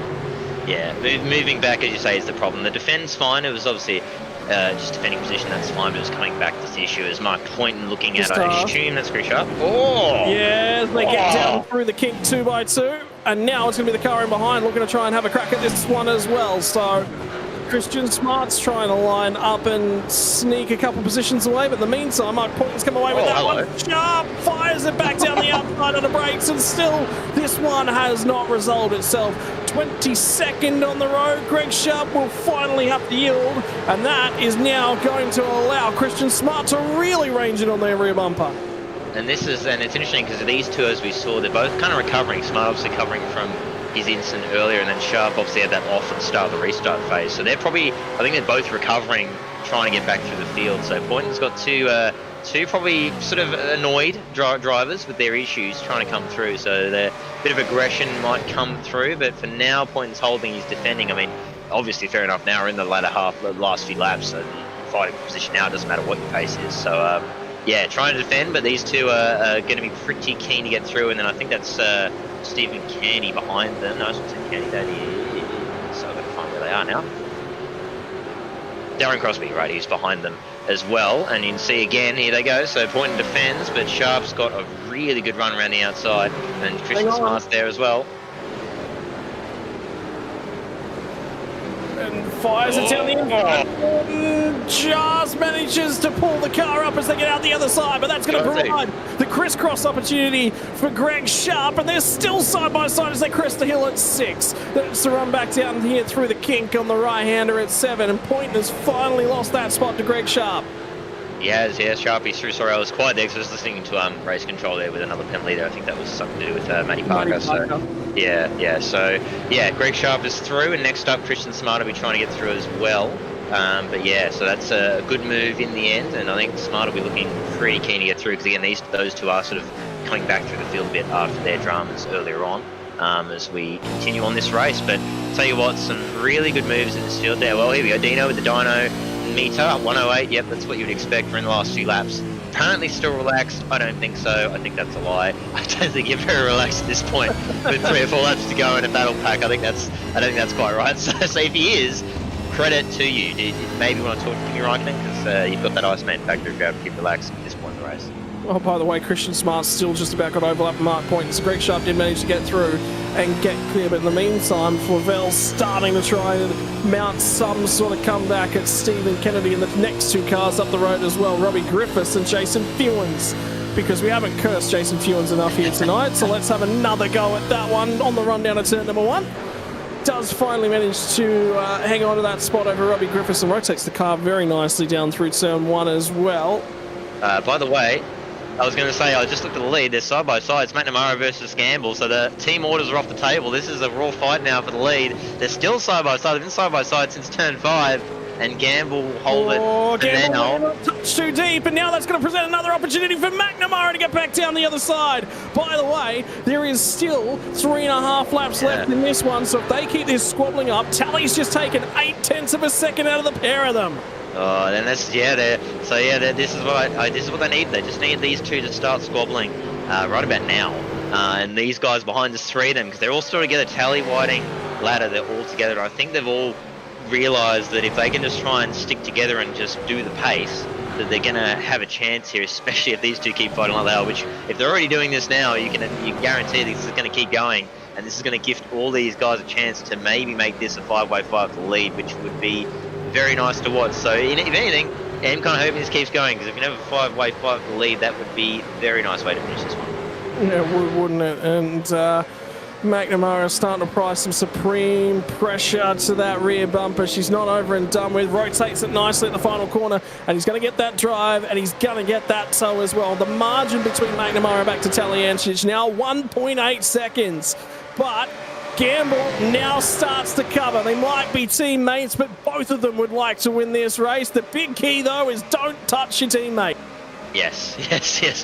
Don't fire your teammate off into the wall. It's the golden rule that you just never do in any circumstance. And that's what they'll be going off right now. Just don't do that. But even obviously, the sponsors are watching at the moment. The sponsors are watching. And yes, you don't want to do that. Don't do that in the series that they're also naming rights on to. Let's not do that. That's not the way to go. But it's looking like Gamble defending again into turn 5. So McNamara had a look last lap. And he doesn't this lap, so he sits behind. So I wonder if... Oh, no, Gamble's deep. Pinched it. Gamble has run wide. McNamara will squeeze on through, and Gamble will come and have a crack at this. And all this just represents his impetus, because Talyancic is coming, and the margin from Michael Talyancic right now is just over 1 second. So he is right there and right about to give himself an opportunity to get into that toe, and it'll be 2 more laps left to run. Gamble's wide again. Gamble's wide again. They're in the toe. Talyancic is in the toe. Oh, here we go. So it's on, but the question is, can McNamara get away? So Gamble's just struggling a bit. He's had a couple of mistakes, a bit out of the rhythm. This is the chance for McNamara to really push on and try and get away and let them fight over second while he just dances down the road for the win. That's what he'll be hoping for. Be hoping to see a couple more mistakes from Gamble, but Gamble looking a bit better now. He's looking much more consistent the last few corners, so he's sort of got through that phase. But this, yeah, Tally, Whiting and Kenny Ladder are all there. So if Gamble can get back onto McNamara and have another look at him, they're all in this. This is a 5-way fight. It could be any of them to win. Look at it. Look at it. It's starting to get juicy up at the pointy end of things. They're going to cross the start-finish line in just a few moments. Remember the track length, 6.4 kilometres. We are left with 13 kilometres worth of racing action. And if there's not enough curses in the air, let's throw the number 13 in the mix. Yep. Let's just full on the full curse tonight, apparently. But yeah, we've got 2 to go, I believe, this time by. And yeah, McNamara, 2 to go in the 8's there, but there they are, they're all there, they've all caught up. That draft is just so strong in this track, and obviously with such long straights, when the pace is so similar, it's so hard to get away. You need a big mistake from the guy behind to fully drop the draft. And that's not what happened to Gamble. Slide the draft, and look at him, there he is, and they're all line astern now to have a go. So this could be any of them, any of these 5, could be any of them. They've got 10 seconds or 9 seconds back to Blake Blaney, so they've got heaps of space here to do this out for the win. Well, the other thing is, I think you've got to be aggressive. Your best defense is to fire it down the inside, and Scott Gamble's going to do that when they get down here to turn number 5. McNamara a little bit earlier on the brakes, but he's been a little bit better on the brakes. Tally says an opportunity. He's going to give him a rough up. Tally gets a touch as well. So when we hit the marker now, where there's 9 laps, 9 kilometres worth of racing left to go, potentially in just a few moments, and now it's going to be Ken Ladder who squeaks his way on by. The team boss over at Fishy, Michael Whiting, drops 1 spot inside the top 5. But it's not over, it's not done. There's 1.5 laps left to run, and there's a huge incident deep in the field as well. Yeah, I just heard Jamie McKnight come over the radio, and there's about 4 cars involved in this. He's one of them, so there's 3. He can't go, so I think McKnight's gone. I think Christian Smart again. Wow, Christian having a horror show. Damage. Yeah. Robbie Griffiths has got some more damage. Christian Smart once more. McKnight's still stuck there. And we are coming back for the final lap. So they might just let them all tow. They might let them all go. In the meantime, we've got to get back up to the front end of the field, because there's a 3-way scrap right now, and McNamara sits second. McNamara could have a crack at him at some point. We are going to stay green. There will be no more safety car. And for Scott Gamble, he will lead us to the final corner. There's going to be 6.4 kilometres worth of racetrack, and Tally gets to McNamara's bumper. It's out of time. If you're going to send a move, you got 2 big more straights. Hinsey, where do you send it? Is it turn 5? I get the feeling turn 5's the best spot. Has to be 5, yeah. That's the one where you're not going to get taken back. Turn 1, you might get taken back. McNamara might try anyway, but I don't know if they are. I think, he's waiting for 5. It's, 5's the one, because then they don't have that chance to get back. It's a slow middle sector. It's a better chance to defend this. But look at Tally, looks so much pace there. He is desperate to get this one. But he needs... Break, and he'll make contact, and Tally's going to spin out of this one. Talyancic is going to become Scott Gamble's best friend. McNamara gets out the other side. Damage to that car for sure, but Scott Gamble just starts to leap away. Ken Ladder's been elevated to 3rd place when there's 6 kilometres and less racing to go. Ken Ladder has found some way, somehow, to find himself on the podium. Oh, there you go. So it's just a shame. It would have been good to see how that would have played out in a turn 5, because you would have had obviously McNamara looking, Tally looking, but unfortunately, Tally's just a little too deep. So we see your Kirby off again as well. That's 2nd off for him as well in this race. So not a good finish for David Kirby. I wonder if that's not a rejoin from Michael Talyancic. It's actually contact we're hearing with John Latham. Oh, yeah, okay. Yeah, well, look at all these replays afterwards. We're coming up now at the end, and Scotty Gamble, well, as you say, he can probably want to be buying Tally a drink potentially after this race, because that just opened the door for him to have a fully clean run to the end. And yeah, it's been a very good race from him and all the guys at the front. They've all stayed clean, all had good runs. But yeah, it's Scotty Gamble looking like he'll come out supreme in this one. So. Oh, I love this place. I absolutely love this place. Every single time you come here in a V8 supercar, something happens and something's not quite over and done with right now because the two fishy drivers go toe to toe and Ladder's just going to lift out, roll out, made the mistake when they got down to Canada corner. Michael Whiting has been on the podium for about 5 to 10 laps worth of this race. Remember, just after the restart, he put one toe on the podium, and it was Tally who harassed and harangued him for such an immense amount of laps. They eventually drove up back to the pack, and eventually Michael Whiting will come home on the podium, but it'll be Scott Gamble who wins it. McNamara led a whole bunch of laps there tonight. They all went after it. And my word, another stunning finish in the V8 Vets. It just keeps delivering, doesn't it? Every single race, we just get these real grandstand finishes, and as you can see further back, we got people still trying to make moves as well. Run to line, Stephen Candy looks like he'll just hold on over Chris North at 13th. They're up 13 spots, and Miller up spots as well, so some good races there from them too. But yeah, another cracker finish. Yeah, again, Tally, as you said, I mean, last lap, you got to go for it. You had to go. Yeah, you have to, but I think he was obviously, because he knew McNamara would have a go into turn 5, and then he would probably end up kind of being sort of blockaded behind the two of them, so I'm guessing he was like, well, I'm going to try and clear McNamara and then see if I can have a run at Scott Campbell after that. So I think, as you say, you've got to have a go if you want to win it, and he had a go. Didn't work out, but he still ends up P5, so still a good result for Tally in the end after all that. But yeah, awesome race again. Again, we had plenty of drama, plenty of incidents in that one, but some really good racing as well. What I'm really curious about is, and sorry to say this to John Lee, who's listening out there as the RaceKraft Simulations primary sponsor, is somebody get menu logs, somebody get DoorDash, somebody get a delivery service on the phone, Uber Eats or something. Because every Thursday night, this series does a home delivery of entertainment to your door. Far out. Yep. It was good. And this is the incident between John Latham and Dave Kirby. Did Kirby running out of space will be the only question we'll have as a part of that one. Yeah, that'll be again, as you say, that's what Racing Trial will be looking at. We'll have a look again here from Latham. So this will be the real teller for what happens. So yep, Kirby goes for the move. Well, it's a tough one. Again, it kind of looks like that kind of net Cody thing where they touched and kind of get absorbed into each other a little bit. Yeah, it's a tough one. One more, I'll have a look one more time. See if we can have a look. Yeah, we're gonna make contact. The tricky part is, does the contact, the big part the race control will be looking at, does John Latham unsettle him and start to rotate his car back to the left? Because he did come left, but was it as a result of the contact? And this is Taliancic, you can see, pinches the brake. It doesn't come off the apex all that far for a pinch brake, but you think that Tally's probably the guy that's triggered the contact there. Yeah, obviously just pinched it, but put him a bit wide and then into McNamara, but obviously he was the one who went around. McNamara kept going, so it was sort of self-penalising that one there, so that would just, race control probably leave that one alone, but yeah, drama, obviously big battles to finish, and then drama there, and I don't know if we'll be able to get the big crash towards the back of the field. I'd be curious just to see what happened there. I think, sorry, Dan. Awesome, thanks, Dad. Yeah, sorry. Yeah, I just remembered it then. Yeah, I'd be curious to know what that big crash at the end was, because obviously McKnight was involved, Christian Smart involved, a whole heap of people involved in that one. So it must have been something pretty big in the same corner too, actually. So that turn 2 was all drama at the end of the race for this one.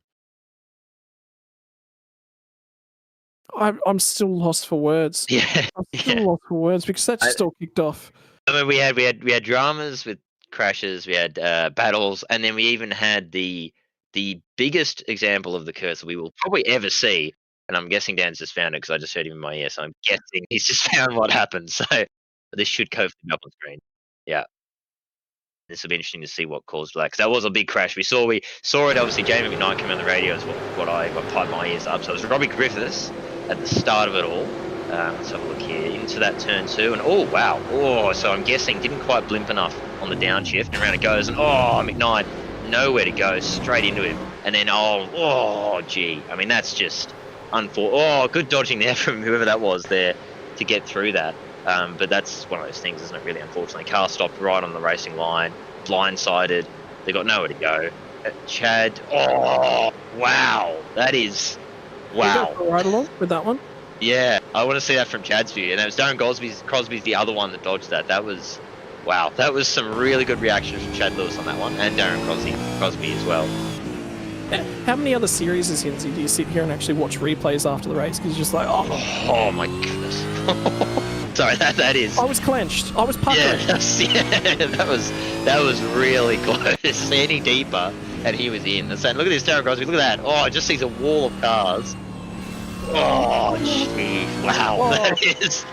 That was just going for a gap and hoping it was there. That was just look in the middle of the road, hope the gap's still there when I get there, and thankfully for him it was. But yeah, you're right, yeah, like how many other series you're looking back at replays still when the race is done, which just shows how much drama there is to unfold and unpack in these races here. Scott Gamble will win by 3. I tell you what, Sean McNamara has picked up a post-race penalty for your incident point limit. Oh, wow. Yeah. So Sean McNamara, after all of that squabble, doesn't even finish on the podium, which, if you cast back a full season ago to the end of season number 18, Ken Latta lost the title by doing a burnout and getting incident points after the flag too early, lost the bonus points, lost the championship. So... My word. John Latham a couple seasons ago as well did the same thing, got a slowdown penalty on the very last lap of the race coming out of the chicane at Magny Cours. And of course the start-finish line is 20 metres past the end of the chicane. So there was no way in the world he ever would have cleared that penalty in time. He got a post-race penalty, lost the win there. But far out, that had another turn to tell. Michael Whiting will finish second after all that gets elevated to ahead of Ken Latta. Michael Talianchich from Blake Delaney, Troy Stone Street, John Latham finishes in 7th, Tim Nicol 8th, Michael Stewart 9th, Damien Kantz in 10th. Take a breath. Take a breath. Robert Crisdale gains 22 spots at the end of 250 kilometres to 11th. Stephen Kennedy from Chris Miller, Dean Flavel, Dave Kirby finishes 15th after that incident. Jason Fewens survives the curse. Sean McNamara 36 seconds down. Darren Crosby from Stewie Hall from Stephen Vargas rounds out your 20.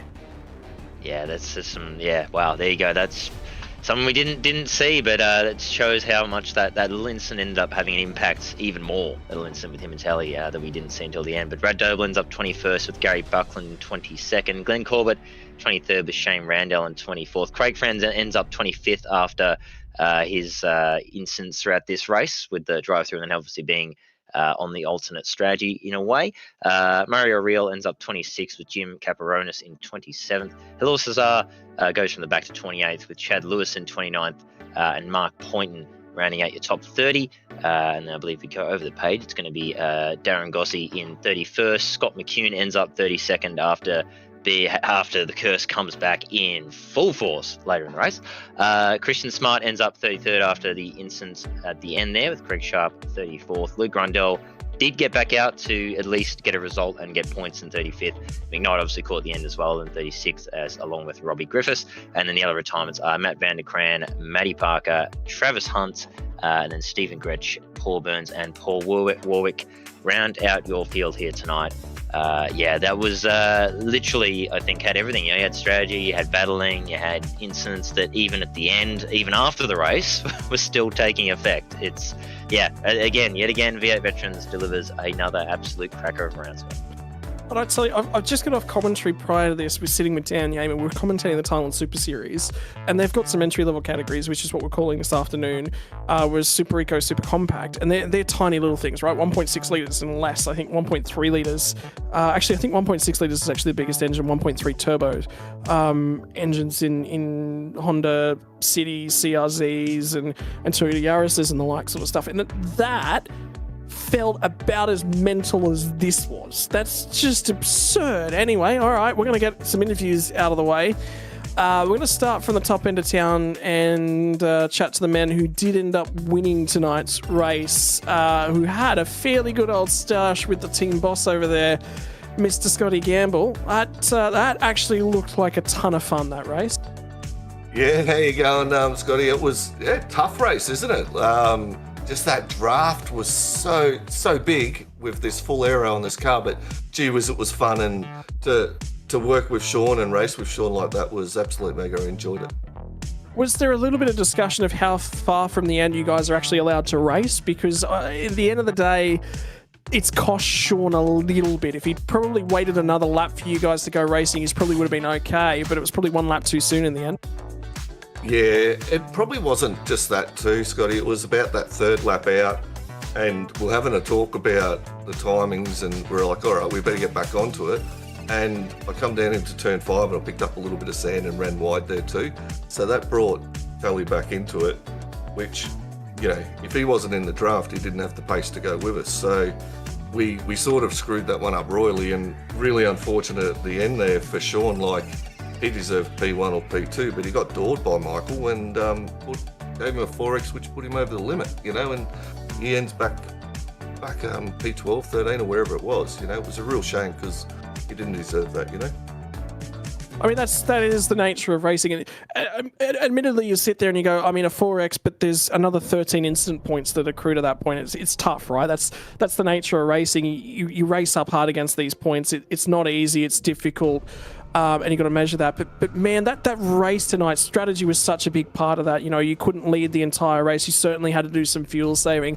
The draft, when to pull the trigger on that move. We saw you were pinching front brakes at different points throughout there. 250 kilometers of racing after 280 kilometers last night. I get the feeling you're fatigued.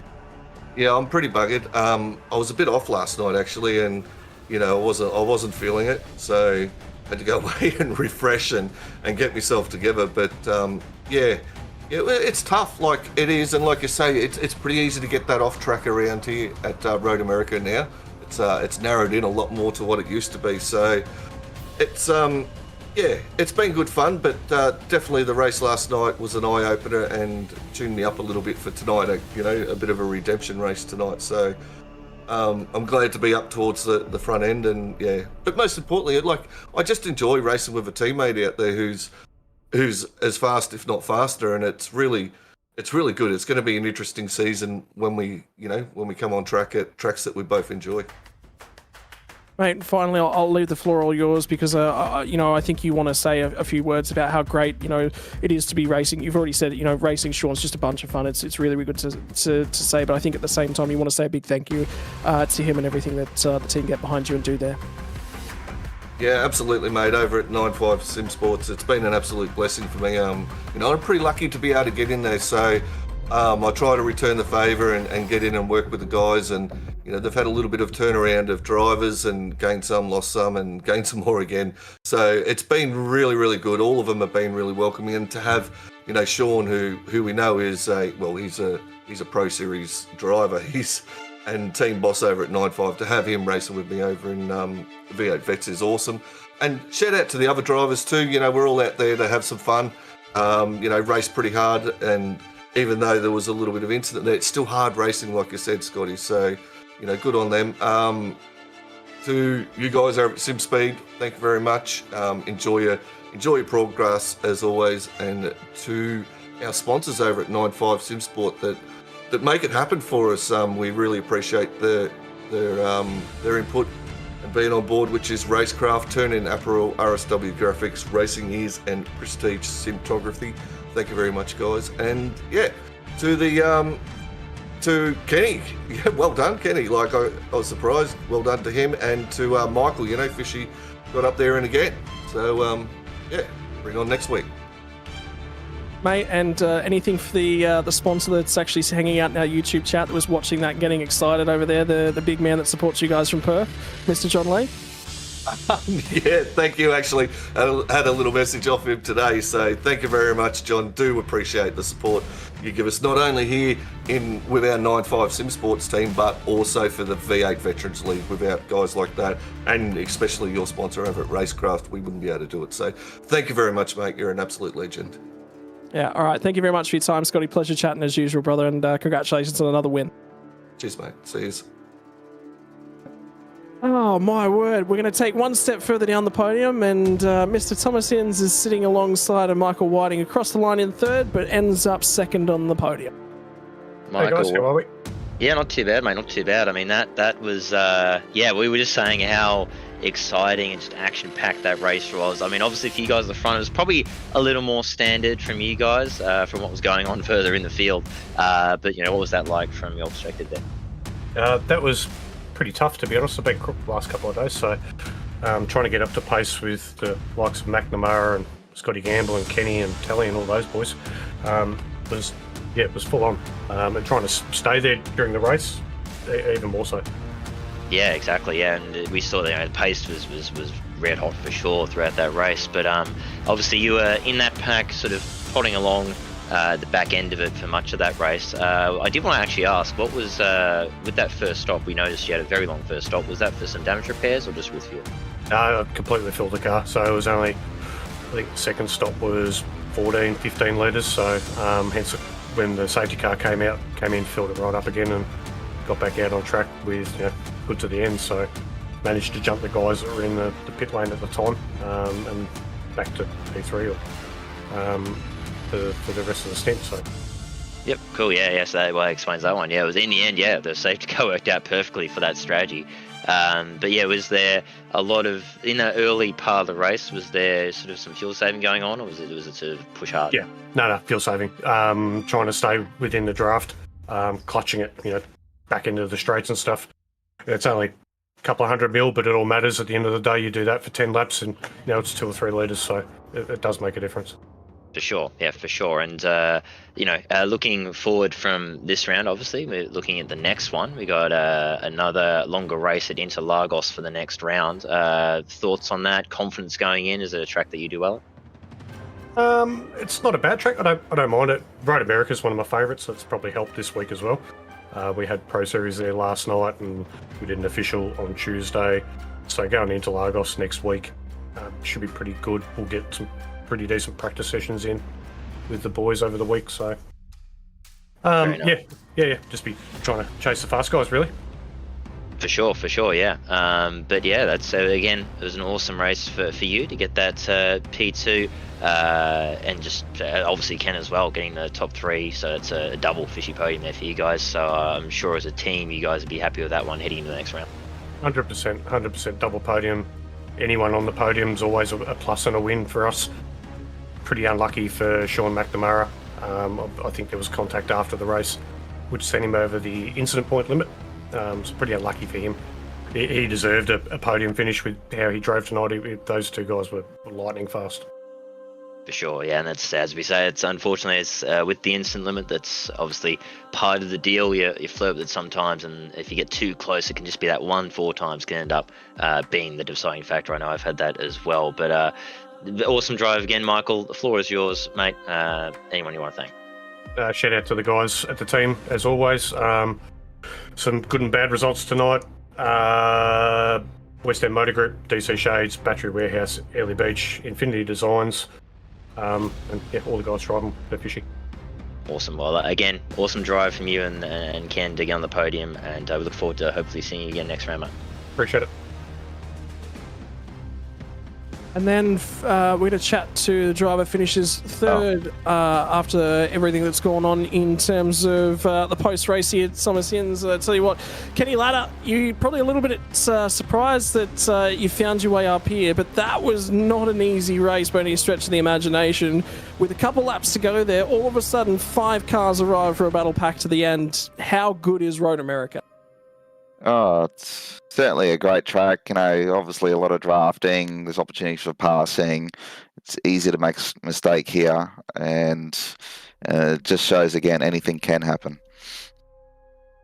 Mate, in terms of things, not an easy race. Obviously, Tally made a few errors earlier on in the race. You guys ended up having a little bit of a battle just before that final safety car, and then things all kick off once again right up at the tail end. A little bit of a seesawing night, though, for you. Probably not necessarily all the happiest.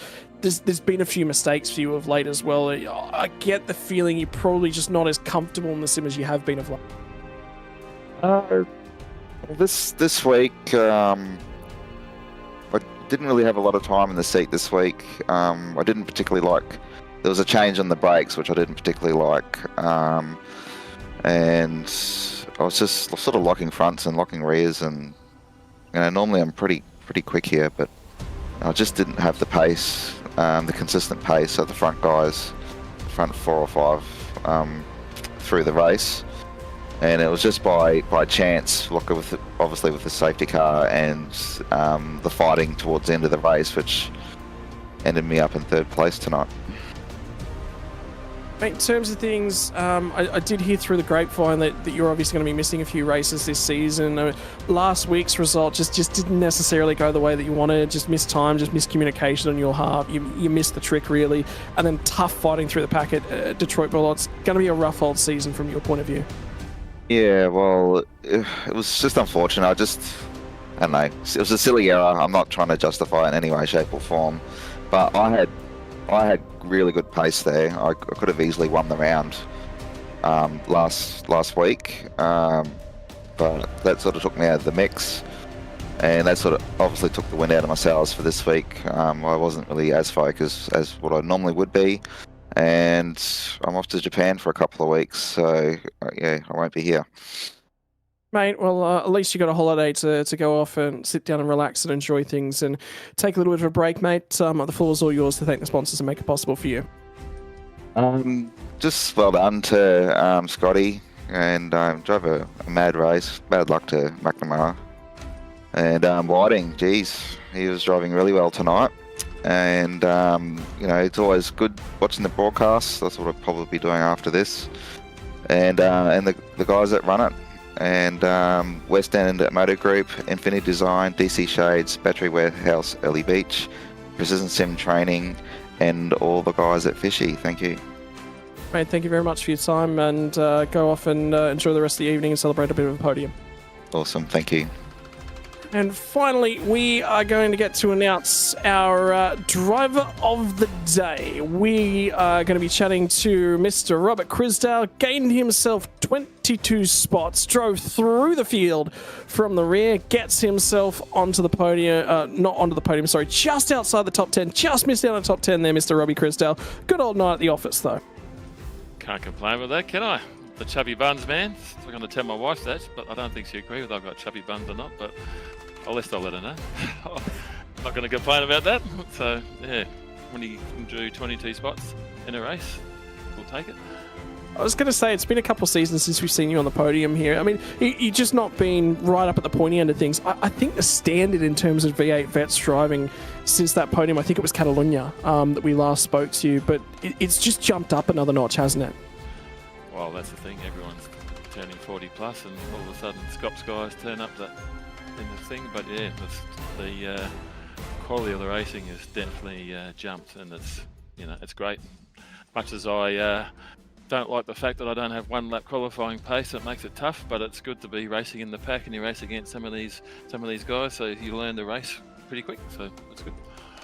Talk us through the night as it went through as well, because difficult tonight, particularly back deeper in the pack. There was so much squabbling that was going on. A little bit of luck has to go your way when you've got a night like that where everyone's fighting for every quarter, particularly with a draft-heavy setup like this. Yeah, I think because where we start, or I start all the time, you've sort of got to have your wits around you. The guys ahead were sort of going every which way for the first few laps, so it was just playing dodge them and trying not to get hit. And just take it from there. I was sort of set up for an early short fill with a 37 litres to try and gain some track position, but safety car came and sort of put us back where we came in at the stop. Sort of didn't work out, but sort of did. So, but we took it and went from there basically. So, mate, the final question I have for you: how many drivers actually jump over to the YouTube and support themselves for the driver of the day vote? Well, not many people know my acronym. I said only you. I don't know, got a few fans out there, so got to have a big shout out. But anyway, no, it's good. It's always good to have a positive note on the end. So I thought I couldn't resist the opportunity to rough you up a little bit on that one, mate. Mate, congratulations on the Chubby Buns driver of the day. Is there anyone you'd like to thank? Yeah, of course, like Juiced for the Frog Leap Juice team. I'd like to thank Johnny Leo here in Perth. I'm a Perth boy, so shout out to you, Johnny. John does amazing stuff with RaceKraft, so shout out to you for the team. To Stott Hoare, a new sponsor for us, so this one's for you boys, and SimSpeed as well. So hope you enjoyed that one, and on to the next one. Mate, congratulations to the Chubby Buns driver of the day, mate. Thank you very much for jumping in and having some time for us. Always, cheers. Robbie Crisdale, always good fun to be in and around the podium. And I tell you what, Hinsey, if you don't rough up drivers when they jump in for a little bit of a laugh in the interview, I mean, are you even doing a commentator's job, right? Absolutely not. No, you got to take the chance. Just a little fun, a little bit of banter. You know, it's great banter. It really is. It's the classic Alan Partridge saying is. But yeah, it's again great round and an awesome drive there from Robbie to come through and get through the carnage. As we say, there is a bit of luck involved, but you make your own luck. You know, coming through the field, you've got to be aware, avoid those incidents. I very much know that feeling because I also am a terrible qualifier, so I'm usually always having to lob through the field. So it's there is luck, but you do need to be aware and be keeping an eye on what's going on and making moves where you need to, but then also making the right moves. You know, whether dodging an incident or realizing maybe I don't go for that move, go for that one. But yeah, it's all part of the deal to come through. And yeah, again, after Belle Isle, we had it in the second round, and we have it now again. The championship complexion has completely changed once more, Scott. Yeah, so Scott Gamble still leads the way, but now it's from Blake Delaney, from Michael Whiting, Michael Stewart inside the top 5. Ken Latta will sit on 473 points. Taliancic falls a few points by the wayside. Flavel from Miller from Cairns all the way down to Stephen Kennedy. I tell you what, Damien Cairns sneaking in there in terms of the points as well. That's what they look like all the way out to the top 20, and reminder that does not include bonus points for the race, so any 0x incident point races, fastest lap, leading laps, and the bonus point for joining the Zoom call as well. For all the drivers that haven't joined the Zoom call, have a webcam set up somewhere in and around their rig, you are missing yourself out on 1 point each and every round that you're not sitting on the Zoom call to jump in. And a reminder that next week we head to the track that is literally called In Between Lakes, all the way down in Brazil. It's home of the Brazilian Grand Prix each and every year. It creates for some phenomenal racing. I love this circuit, Hinsey. I really, really love the character it's got. Yeah, it's definitely one of those old style, isn't it? It's one of the old school tracks that has that character. Been around for years and years and years. And it's always loved. I think it's a track that most drivers really love to go to because it is very unique. It's got its own style that a lot of these older tracks all tend to have. And yeah, it's going to make for some great racing. Obviously, you've got the very slow middle sector where you got some slow corners to possibly go for a bit of ascent, especially in the early laps. And then obviously the big run down to turn 1 and at the end of the back straight out of the pits there as well. So there's a lot of, again, so a bunch of slow road America, lots of chances for passing, some fuel saving as well. And it is another longer race again, like tonight. So it should be another absolute cracker. Can't wait to see what we will get this time. With the championship that's already had everything. We're only 3 rounds in. Yeah, that's it. You'll join us next week from 8:30 p.m. Australian Eastern Standard Time to tune in for round number 4 of the RaceKraft V8 Veterans Championship. Time to thank all the sponsors that make it possible for us over here at the V8 Veterans. On behalf of the entire broadcast crew, we want to say a big shout out to RaceKraft Simulations, the title sponsor, to Player One Sim Gear, Nova Sim Sports, Logitech G, Parramatta Isuzu Ute, your driver of the day sponsor, Chubby Buns Burgers, and finally SimSpeed have come on board for season number 20. We are getting closer and closer to the halfway point. Who will come out on top when we head to Brazil next time out? You'll have to join us next Thursday night when we go racing for another bowl of the V8 Veterans Vindaloo. See you then, ladies and gents. Racing isn't easy, but experiencing it is. iRacing puts you in the driver's seat with the industry's leading sim racing game. Drive on laser scan replicas of the greatest racing circuits from around the world. Go head-to-head against other drivers chosen by skill-based matchmaking to ensure competitive racing at every level. Compete across all your favorite series. In officially licensed cars, engineered to deliver the most accurate driving experience possible.